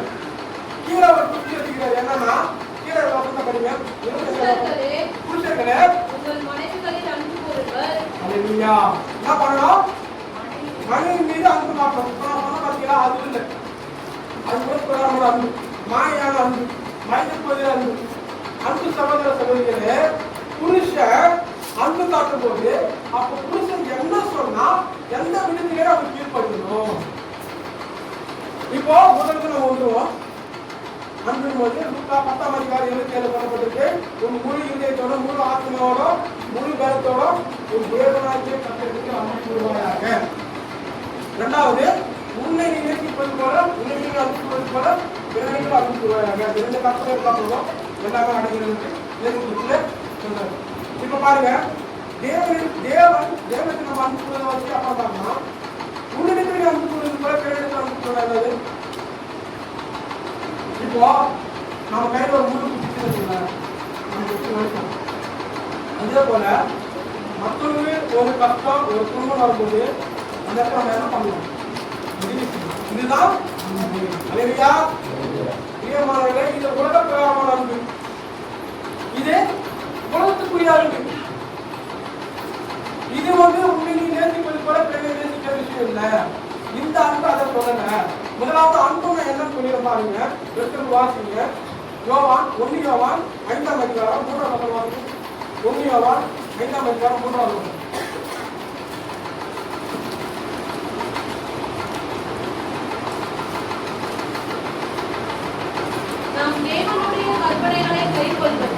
நாம் தேவனுடைய கற்பனைகளை கைக்கொள்வதே அவரிடத்தில் அன்பு கூறுவதாம். இப்ப சொல்லுங்க, அன்பு கூறுவதா என்னது? இப்ப எல்லாம் கரைய வச்சுட்டாங்க. அன்பு கூறுவதா என்னது? தேவனுடைய கற்பனைகளை கைக்கொள்வது. இப்ப நம்ம முழு ஆத்மாவோட முழு கலத்தோட முழு ஆளோட தேவனுக்கு அன்பு கூறனா நான் முழுசா அந்த கற்பனை படி நடக்கணும். இந்த கற்பனை முழுசா நான் ஏற்றுக்கணும். இதுதான் முழுசா இடத்துல அன்பு கூறணும். இப்போ 2வது ஸ்டெப் போகும். என்னிடத்துல அன்பு கூறுவது போல பிறகு அன்பு கூறணும்னா தேவனிடத்தில் அன்பு கூர்ந்து கற்பனைகளை பெற்று பரிசுத்தமாகி அவரோடு ஜீவிக்க ஒரு வாழ்க்கை நான் வாழ போறேன். பார்த்தீங்களா? அப்ப நான் இதை நேசிச்சுதான் ஒரு வாழ்க்கை நான் வாழ போறேன். அதே மாதிரி நீ மற்றவங்களையோ தேவனுடைய வழியில நடத்தணும். தேவனுடைய வார்த்தையை நீ சொல்லி அவர்களை அந்த தேவனுடைய கற்பனைகளை கைக்கொள்ளும்படியா செய்யணும். இதுதான் மற்றவர்களுக்கு நீ கூறுகிற அன்பு. இதுதான் முழு இதயத்தோட முழு ஆத்மாவோட தேவனுக்கு நம்ம கூறுகிற அன்பு. அவருடைய கற்பனையை நாம் கைக்கொண்டு வாழ்வது. அப்படி வாழ்ந்து நம்ம பரிசுத்தமாகி நாம மட்டும் பரிசுத்தமாகி நாம மட்டும் மற்றவர்களுக்கு போய் சேர்ந்துட்டு கீழே நடத்தி போகாம எல்லோரையும் அவருடைய ராஜ்யத்தை நடத்துவதுதான் அன்பு. இதுதான் தேவனுடைய சாயலின் பிரகாரமாக கிறிஸ்துவின் சாயலின் பிரகாரமாக ஆவிக்குரிய வாழ்க்கையில அன்பு. கிறிஸ்துவ இந்த அன்பைதான் காட்டினாரு. தேவனுடைய வாழ்க்கையில தான் எல்லாம் நடத்தினாரு. தேவனுடைய வாழ்க்கையில எல்லாருக்கும் கற்பிச்சாரு. அநேக அவரை ஏற்றுக்கொண்டு வேலை வைக்கிறோம். அந்த இயேசுவதை நம்ம எல்லாருக்கும் பார்க்கணும். அந்த வாழ்க்கையை நம்ம எல்லாரும் நடக்க வைக்கணும். இதுதான் அன்பு. இப்ப பாருங்க, 2 யோவான் 1:3 வாசிங்க. 1:6 வாசிங்க. இன்னும் ஆரம்பத்திலே பாருங்க. 2 யோவான் 1:6. நாம் அவருடைய கற்பனைகளின்படி நடப்பதே அன்பு. நாம் அவருடைய கற்பனைகளின்படி நடப்பதே அன்பு. இப்போ தேவனுக்கு நம்ம கூறுகிற அன்பு நல்லா தெரிஞ்சிருச்சு. நம்மளுக்கு நம்ம கூறுகிற அன்பு மாதிரி பிறருக்கு கூட அன்பு நம்ம தெரிஞ்சிருச்சு. இப்போ கணவன் மனைவி கிட்ட வரணும். கணவன் மனைவியை நேசிக்கிறதுனா உண்மையா தேவனுடைய சாயலுக்கு உதாரணம். இன்னுமே நாம பயப்படுறதுக்கெல்லாம் கற்றுட்டு வந்துடும். அதுக்கு உண்மையா நாம இருக்கணும். அது உண்மைப்படியா நாம எதிர்பார்க்கணும்னா ஸ்திரீகளே உங்களுக்கு சொல்றேன். உண்மையா நான் ஆண்களை விசுவாசிக்கிறேன், நேசிக்கிறேன். எனக்கு அவருடைய அன்பு தேவை. என்னுடைய ஆண்கள் சொன்ன பிரகாரமா கண்ணுடைய அன்பு எனக்கு தேவைன்னா அதே போல புருஷர்களை உங்களுக்கு சொல்றேன். நான் என் மனைவியை ஆண்கள் சொல்றதுலாம் நான் நேசிக்கிறோம் அப்படின்னா இப்ப சொல்ல பாருங்க. எபேசியர் 5ஆம் அதிகாரம் 26, 27 வாசிங்க. 25 வாசிங்க. புருஷர்களே உங்கள் மனைவிகளில் அன்பு கூறுங்கள். அப்படியே கிறிஸ்துவும் சபையிலே அன்பு கூர்ந்து தாம் அதை திருவசனத்தை கொண்டு அல்லேலூயா. இயேசு கிறிஸ்து எப்படி சபையில அன்பு கூறாரு பாருங்க. 25 நம்ம வாசிக்கிறோம். புருஷர்களே உங்கள் மனைவிகளுக்கு அன்பு கூறுங்கள். இதே போல கிறிஸ்துவோம் இதே போல நீங்க அன்பு கூற விதமா எப்படி அன்பு கூறணும்? கிறிஸ்து எப்படி சபையை திருவசனத்தை கொண்டு சுற்றி எடுத்தாரோ அதே போல புருஷர்களே உங்கள் மனைவி மீது நீங்க அன்பு போடுறீங்க அப்படின்னா மாயமில்லாத அன்பை நீங்க எதிர்பார்க்கணும். மாயமில்லாத அன்பு கடவுளுக்கு உங்களுக்கு தேவைன்னா ஆண்டவருடைய வாழ்க்கையை நீங்க அவர் கற்பிக்கணும். ஆண்டவருடைய வாழ்க்கையின்படி நீங்க அவங்க நடத்தணும். ஆண்டவருடைய கட்டளைகளை நம்ம கை கொள்ளணும். கை கொண்டு அதுக்கு நம்ம அவங்க நடத்தணும். இதுதான் அன்பு. இதுதான் இயேசு கிறிஸ்துவின் சாயலுக்காக அன்பு. ஆவிக்குரிய ரீதியில அன்புன்னா இதுதான். அப்போ மனைவி வந்து நீ சொல்ற எல்லா காரியத்தையும் கீழ்படுத்தி நடப்ப. இதுதான் எல்லா காரியத்தையும். இப்போ ஒரு நல்லா புரிஞ்சிருக்கோம். மனைவி வந்து எந்த விதத்தையும் கீழ்படிக்கணும்னா எந்த விதமா இந்த எப்படி சொன்ன வேத பார்க்கணும். உன்னை குற்றவாளி பண்ணா நீ என்ன பண்ண கீழ்படிக்கணும். அதுக்கு கூட்டுறவும் தயாராகணும். எப்படி மனைவி மீது அன்பு செலுத்தி தயாராகணும். அதனால பவுல் பேசுறாங்க. கூட்டுறவங்க மனைவி மீது அன்பு செலுத்தி முதல்ல தயாராகணும். கூட்டு தயாராகணும். வேத வசனத்தின் மூலம் அவன் ரெடியாகிட்டு அவன் அன்பு அவன் தேவனிடத்திலிருந்து அன்பை பெற்றுக்கொண்டு அந்த அன்பை அப்படியே மனைவிக்கு தான் கொடுக்கணும். அதுக்கு மனைவி கீழ்படிக்கணும். இதுதாங்க தேவசாயம் சொல்றாங்க அன்பு. ஒரு கட்டளையை கைப்பற்றதான் நம்ம தேவனுக்கு கிறிஸ்துவோம். அப்படியே வார்த்தைப்படி நடந்து அவருடைய கட்டளையின்படி கைப்பற்றி அப்படிதான் ஒரு பிதாவின் மீது அன்பு கூறுகிறது. அவர் ஒரு அழகே எழுதிப்பார். பசியோ நாசமோ துன்பமோ துயரமோ எது கிறிஸ்துவின் அன்பை விட்டு என்னை பிரிப்பது அப்படின்னு. சிலுவை வார்த்தை எவ்வளவு துன்பம் எவ்வளவு கஷ்டம் அவ்வளவு கஷ்டம் கட்டளை விட்டு நீங்காமல் இருந்தார். இதுதான் தேவனுக்கு நம்ம கூறுகிற அன்பு. நாம நினைச்சிருக்க உலக பிரகாரமான அன்பு இல்லை. மனைவிக்கு தூவாக்கி கொடுக்கிறது இல்லை. மற்றவங்க உதவி செய்யறது அன்பு இல்லை. மற்றவங்க மாதிரி இறக்க பாராட்டுறது அன்பு இல்லை. அது கிறிஸ்துவின் சாயல் அல்ல. அதெல்லாம் உலக பிரகாரமான சாயல். அது ஆவிக்குரிய வாழ்க்கை இல்லை. கிறிஸ்துவனுக்குள்ள வாழல. கிறிஸ்துவனுக்குள்ள வாழ்வோம். கிறிஸ்துவின் சாயல் பிரகாரம் அன்புன்னா அவருடைய கட்டளையை அதை படித்து நடப்பதுதான் தேவ சாயல் பிரகாரமான அன்பு. இப்போ ஓரளவுக்கு உங்களுக்கு தெரிஞ்சிருக்கோம் கிறிஸ்துவுடைய சாயல்னா என்ன, அவருடைய குணாதிசயம்னா இப்படியெல்லாம் இந்த சாயலெல்லாம் மெய்யாகவே நமக்குள்ள உருவாகி அது கேரக்டர் அது வெளிப்படணும். எனக்கு முன்னாடி அது வெளிப்பட்டு வாழ்ற ஒரு வாழ்க்கை தான் ஆவிக்குரிய வாழ்க்கை. அந்த ஆவிக்குரிய வாழ்க்கை நம்ம வாழும்போதுதான் முழு பரிசுத்தமாக அந்த விஷயத்தை நம்ம தெரிஞ்சுக்கணும். இதுதான் இங்க நிகழ்கால ரட்சிப்பு நடக்குது. அப்போ பரிசுத்த ஆவியானவருடைய உதவி நமக்கு தேவை. ஜபத்தினால அந்த பரிசுத்த ஆவியானவரை நம்ம பெற்றுக்கொண்டு நம்ம வாழ்க்கையில பலப்படணும். அந்த வாழ்க்கை நம்ம கிரி செய்து அது நம்மளை வந்து என்ன பண்ணணும் நடத்தணும். இதுதான் ஆவிக்குரிய வாழ்க்கை. இதுதான் நிகழ்கால ரட்சிப்பு. இதுதான் பரிசுத்தமாகுதல். அல்லேலூயா அல்லேலூயா. சரி, இப்போ லாஸ்டா எதிர்கால ரட்சிப்பு வந்தது. எதிர்கால ரட்சிப்பு. எதிர்கால ரட்சிப்புனா என்ன? கடந்த காலம் பார்த்தாச்சு, எதிர்காலம் பார்த்தாச்சு, இப்போ எதிர்காலம். எதிர்கால ரட்சிப்புனா எதிர்கால வாசிங்க 1 தெசலோனிக்கேயர் 4ஆம் அதிகாரம் 15-17.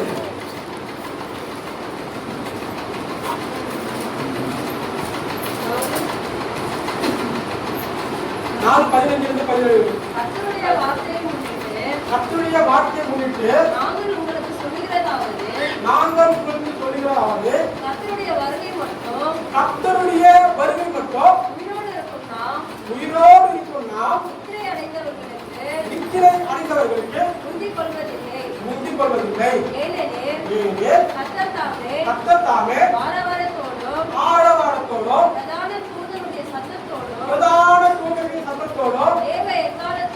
தேவ எக்காலத்தோடும் வானத்திலிருந்து இறங்கி வருவார். அப்பொழுது கிறிஸ்துவுக்குள் மரித்தவர்கள் முதலாவது எழுந்திருப்பார்கள் என்று பின்பு உயிரோடு இருக்கும் நாமோ கர்த்தருக்கு எதிர்கொண்டு போக மேகங்கள் மேல் அவர்களோடு கூட இப்போ எதிர்கால ரட்சிப்பு தான் இருக்கும். நாம எதிர்கால ரட்சிப்புக்காகவே காத்துட்டு இருக்கோம். அந்த எதிர்கால ரட்சிப்பை நம்ம பெற்றுக்கொள்வதற்காக தான் இந்த ஆவிக்குரிய வாழ்க்கை. எதிர்காலம் நம்ம தேவனுக்குள்ள வாழ்வதற்காக தான் இந்த ஆவிக்குரிய வாழ்க்கை, இந்த பரிசுத்தமானது, இந்த நிகழ்கால ரட்சிப்பு. அன்பு சகோதர சகோதரிகளே, அப்ப இந்த எதிர்கால ரட்சிப்பு அப்படின்னா என்னன்னா, இயேசு கிறிஸ்து நம்ம மரிக்கிறதுக்கு முன்னாடி வந்துட்டாங்க. அவருக்கு நம்ம போர் வச்சுக்கணும். ஒருவேளை வரதுக்கு நம்ம மரிச்சுட்டு வச்சுக்கோங்க. இயேசு கிறிஸ்து வரதுக்கு முன்னாடி இந்த உலகத்தில் தற்காலிக மரிச்சுக்கணும்னா அந்த மரித்த நாள் முதல் நியாய தீர்ப்பு அடையும் நாள் வரை வருகிற ஒரு ரட்சிப்பு தான் எதிர்கால ரட்சிப்பு. இப்ப பாருங்க, வெளிப்படுத்தல் விசேஷம் 21வது அதிகாரம் 7-8 வாசிங்க. வெளிப்படுத்தல் 21:7-8. ஜெயம் கொள்ளுகிறவர்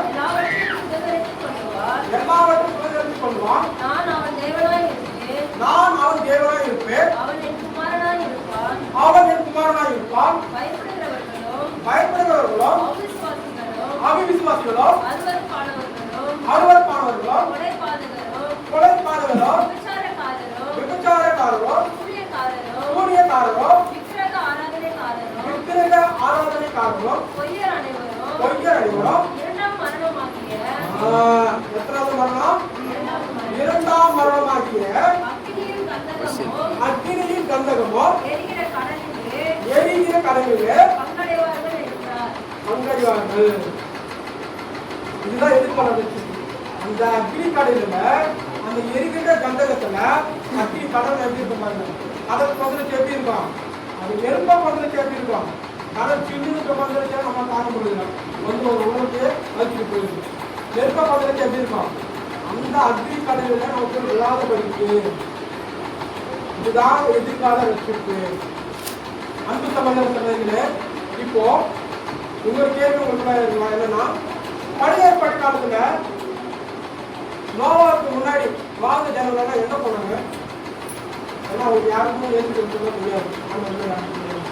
அது தெரிஞ்சுருந்தா அவங்க ஃபீல் பண்ணிருக்காங்க. ஆமாவா இல்லையா? ஏற்றுக்கிட்டு யாரும் தெரிஞ்சுட்டா நோவா காலத்துல எல்லாரும் ஃபீல் பண்ணிருப்பாங்க, எல்லாரும் காயப்பட்டிருப்பாங்க.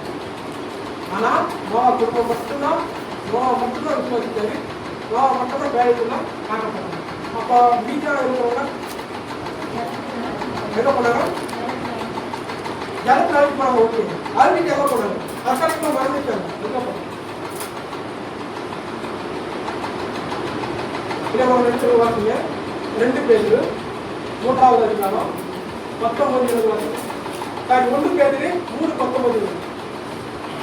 1 பேரு 3:19.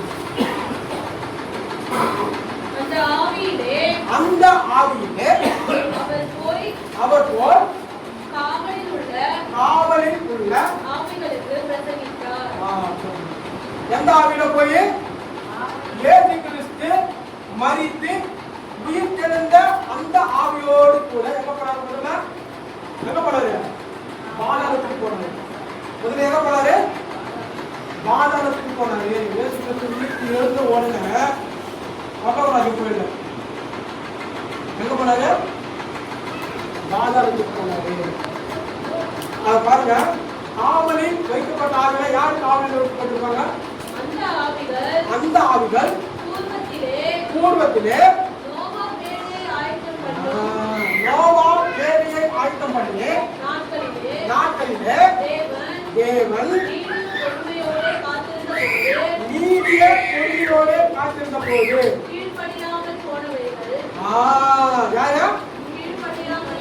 நோவாவுடைய காலத்துல ஜனங்க எல்லாரும் கீழ்படிவாங்க விட்டு பொறுமையோடு காத்திருந்த போது கீழ்படியாம போன ஜனங்கள் பூமியினுடைய பாதாளத்தில் தள்ளப்பட்டிருக்காங்க.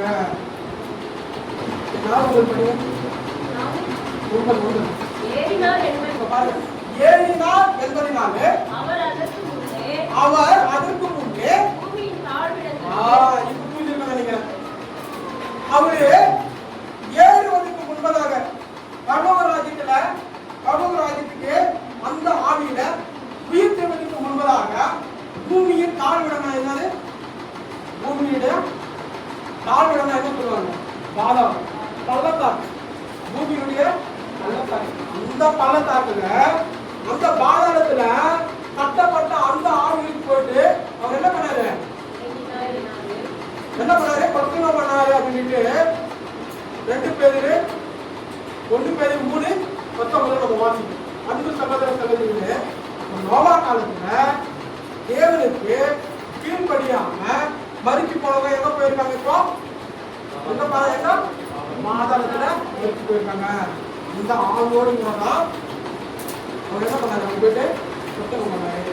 இன்னும் வேடிக்கையான ஒரு விஷயம் சொல்லுமா என்னன்னா, இயேசு கிறிஸ்து பேசின 7 வார்த்தையில நாம அதுக்கு ஒரு பெயர் கொடுத்துருக்கோம். இயேசு கிறிஸ்து வேற நாம அதுக்கு ஒரு பெயர் என்ன தெரியுமா? ஃபர்ஸ்ட்டுக்கு மன்னிப்பு, ரெண்டாவது ரட்சிப்பு. நல்லா கவனிக்கலாம். அதை நான் இந்த வார்த்தை வரும்போது நான் உங்களுக்கு தெளிவாக எக்ஸ்பிளைன் பண்ணுறேன். ஒரு இன்ஸ்ட்ருமெண்ட் உங்களுக்கு பாருங்க. இயேசு கிறிஸ்து அந்த திருடனை பார்த்து என்ன பண்ணாரு? இப்போ அந்த திருடனை ரட்சிக்கப்பட்டாங்கன்னா இயேசு கிறிஸ்து அந்த திருடனை பார்த்து என்ன சொல்லிருக்கோம்? இன்று என்ன பண்ண எங்க இருக்கணும்? எங்க இருக்கணும்? பரலோக ராஜ்யத்தில் பிரவேசிப்பாயாக சொல்லிருக்கோம். ஆனா அவர் என்ன பண்ணாரு? எங்க பாருங்க, இன்னைய வரைக்கும் அந்த ரெண்டாவது வார்த்தை ரட்சிப்பு ரட்சிப்பு ரட்சிப்பு, ஒரே காலில் ரெண்டு மாதம் திருநகை ரட்சிப்பு கட்சிச்சு பரவாயில்ல போயிட்டான். இயேசு கிறிஸ்துவோட போயிட்டான். என்ன ஒரு அறியாமையில வேதாந்தத்தை பற்றி தெரியாம எப்படியோ நாம வந்து ரட்சிக்கப்பட்டிருக்கோம். அன்பு சகோதர சகோதரிகளே, அந்த வார்த்தை குறித்து நான் பேசும் போது உங்களுக்கு நான் தெளிவா சொல்றேன். வார்த்தை பற்றி இப்போ பாருங்க, அந்த பாதாளத்துல போயிட்டு அவர் என்ன பண்ணாரு? காவலில் வைக்கப்பட்ட ஆளுகளுக்கு புத்தகம் பண்ணிட்டுனா போய் சேர்ந்து போனார். மருத்துவ உடனே எங்க போனாரு? பாதாளத்துல. அங்க தெளிவாக சொல்லப்பட்டு எப்படி 4:19 ஏறுவதற்கு முன்பதாகவே அவர் என்ன பண்ணாரு? பூமியின் தாழ்வதற்கு போய் அவர் புத்தகம் பண்ணாரு. சரிங்க பிரதர், நீங்க சொன்னதெல்லாம் ஓகே. நீங்க சொன்னதுனால இப்ப எனக்கு நிகழ்கரத்துக்குன்னா என்ன தெரிஞ்சிச்சு, கிறிஸ்துவனுடைய சாயத்தை என்ன தெரிஞ்சிச்சு. சரி, நான் போயிட்டு இப்போ உட்காந்து ஒன்றை நான் ப்ரேயர் பண்றேன். நல்லா கவனிக்கிறது வார்த்தை. இப்போ போயிட்டு நான் உட்காந்து ப்ரேயர் பண்றேன். ப்ரேயர் பண்ணிட்டு கருத்து அதெல்லாம் நான் பெற்றுக்கொண்டு கிறிஸ்துவனுடைய சாயத்தை உருவாகி நான் மறுக்கிறேன். இப்போ நீங்க வந்து சொல்லிட்டீங்க, நான் அதை படி செஞ்சுட்டேன். எனக்கு முன்னாடி மறிச்சிட்டாங்கல்ல யாரு? கனகார அப்பா இருக்கட்டும், இல்லை வீட்டு அம்மா இருக்கட்டும், இல்லை அந்த மேரியாவை இருக்கட்டும், இவங்களெல்லாம் மறிச்சிட்டாங்கல்ல. அந்த வாழ்க்கையை வாழ்ந்துருந்தா ஓகே. ஒருவேளை நான் ஞானத்தை மட்டும் எடுத்துக்கிட்டு உணவு பண்ணாம நான் வாழ்ந்து நான் மறிச்சுன்னு வச்சுங்களேன், நான் எங்க போவேன்?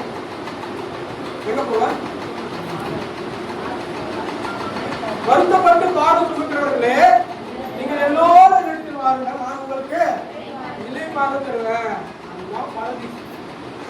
இறந்தவர்கள் இளைப்பாறுகிற ஒரு இடம் தான் பரதீசு. அந்த பரதீசு தான் போவாங்க. யாரு? இப்போ இவ்வளவு வார்த்தை ஆண்டவர் உங்களுக்கு சொல்லியோ இவ்வளவு உணர்த்தியோ நீங்க அதுபடி நடக்காம இல்ல இதுவெல்லாம் கிடையாது, இதுதான் சாயல் அப்படின்னு உணர்ப்படாம நீங்க போனீங்கன்னா இதுதான் வாழ்க்கை, இதுதான் மகிமை, இதுதான் காலத்துக்கு போனீங்கன்னா வெளிப்படுத்த விஷயம் 20வது அதிகாரம் 21வது அதிகாரம் 24 27 வாசிக்கிறாங்க. உலகத்தார் என்ன பண்ணுவாங்க? உலகத்தாருடைய கனத்தையும் மகிமையும் அதுல கொண்டு வருவாங்க. அது ஒன்றும் பேசுறதில்லை. பிரதர், நான் வந்து எம்எல்ஏ இருந்த பிரதர், நான் வந்து தலைவராக உங்களுக்கு நல்லது செய்யும், நல்லதான செய்யேன். நம்ம இந்த பைக்கில் ஏதாவது சொல்லி கொடுத்துருக்கு, நம்ம தான் செஞ்சேன். பிரதர், நான் டாக்டராக இருந்த பிரதர், நிறைய பேர் நான் சேவை செஞ்சேன், நிறைய பேர் நோய் அப்புறமாக்குறேன், நம்ம தானே அது. பிரதர், ஒரு டீச்சராக இருந்த நிறைய பேர் நான் பாடம் சொல்லி கொடுத்தேன், நிறைய பேர் என் மூலமா டாக்டர் இருக்காங்க, இன்ஜினியராக இருக்காங்க, நிறைய பேர் படித்து நிறைய பேர் நல்லா இருக்காங்க. நம்ம தானே. இதுதான் உலகத்துக்குரிய கவனம், இதுதான் உலகத்துக்குரிய மகிமை. இதை கொண்டு போயிட்டு நீங்க போய் நிற்கா யாருன்னே தெரியாது சொல்லுங்க. நீ யாருன்னு தெரியாது. இதுதான் உலகத்தாருடைய கவனமும் மகிமையும் அங்கே ஒன்றும். இதுதான் எதிர்காலம் நடக்கக்கூடிய ரட்சிப்பு. பிரியமானவர்களே, அப்போ ஒரு வேலை நான் இப்படியெல்லாம் வாசிட்டு தான் இயேசு கிறிஸ்துவோட சாயை நான் மறுத்துட்டேன்னா நானே பரதீசை போட்டு நிலைப்பாகணும். எப்படி? அந்த 2ஆம் நாள் வரைக்கும் இயேசு கிறிஸ்து மறுபடியும் ஒரு நாள் வரைக்கும் அங்கே என்ன பண்ணுவாங்க? அவங்க என்ன பண்ணிட்டு இருக்கோம்? அமைதியா அங்கே எந்த ஒரு கஷ்டமும் இல்லை, எந்த ஒரு ஏன்னா இயேசு கிறிஸ்து ஏற்று ஞாபகம் பெற்றுட்டேன். அதனால அங்கே நிலைப்பாடு இருக்கும். அவர் வந்து நியாயத்திற்கு நாளில நீ நரகத்துக்கு போடலாம், இல்லை பரலோகத்துக்கு போடலான்னு அவங்க தான் முடிவு. அந்த முடிவு யாராலும் சொல்ல முடியும். இது தேவனுக்கு மாத்திரம் தெரிந்த ஒரு விஷயம், தேவன் மாத்திரமே செய்யக்கூடிய ஒரு நியாயத்திற்கு. இந்த நியாயத்திற்குள்ள மனிதனுக்கு யாரும் பங்கெடுக்க முடியும். ஆனால் அந்த நியாயத்திற்கு நம்மளால தப்பிக்க முடியும். அதுக்கு நான் வழியால சொல்லிட்டேன். இப்படி இருந்தால் நீங்க நியாயத்திற்கு நீங்க தப்பிச்சுக்கலாம். அது வழியாக நான் சொல்லிட்டேன். சொல்லிட்டாரு, நம்ம ஞாயிற்றுக்கிழமை நம்ம கையில் எடுக்க முடியாது. இதுதான் எதிர்கால ரட்சிப்பு. பிரியமானவர்களே, இப்போ உங்களுக்கு நல்லா புரிஞ்சிருக்கோம். ரட்சிப்புன்னா என்ன அப்படிங்கிற ஒரு விஷயம் நல்லா புரிஞ்சிருக்கோம். ஆகியால நான் இயேசு கிறிஸ்துவில நான் ரட்சிக்கப்பட்டு நான் பரவலாகி போயிட்டு யாரும் தயவு செய்து கனவு கூட காண்றாங்க. அதுக்கு பரவலாகி போனா நிறைய விஷயம் இருக்கு. கிறிஸ்து நமக்குள்ள உருவாகணும். ஞாபகம் எடுத்ததுனாலே கிறிஸ்து வரல. கிறிஸ்து உங்களை உருவாகி வெளியோட நீ அப்பதான் அவங்களுக்கு இல்லை. இதுதான் ரட்சிப்பு. இப்படி நீ வாழும்போதுதான் முடிச்சு அதை மறிச்சு அவர் வரும்போது அந்த ஞாயிற்று நாளில் நீ ஆண்டவர் கோயிலுக்கு புறப்பட்டு அவரோடு வாழுங்க. பக்கத்தால் இந்த வார்த்தைகள் நமக்கு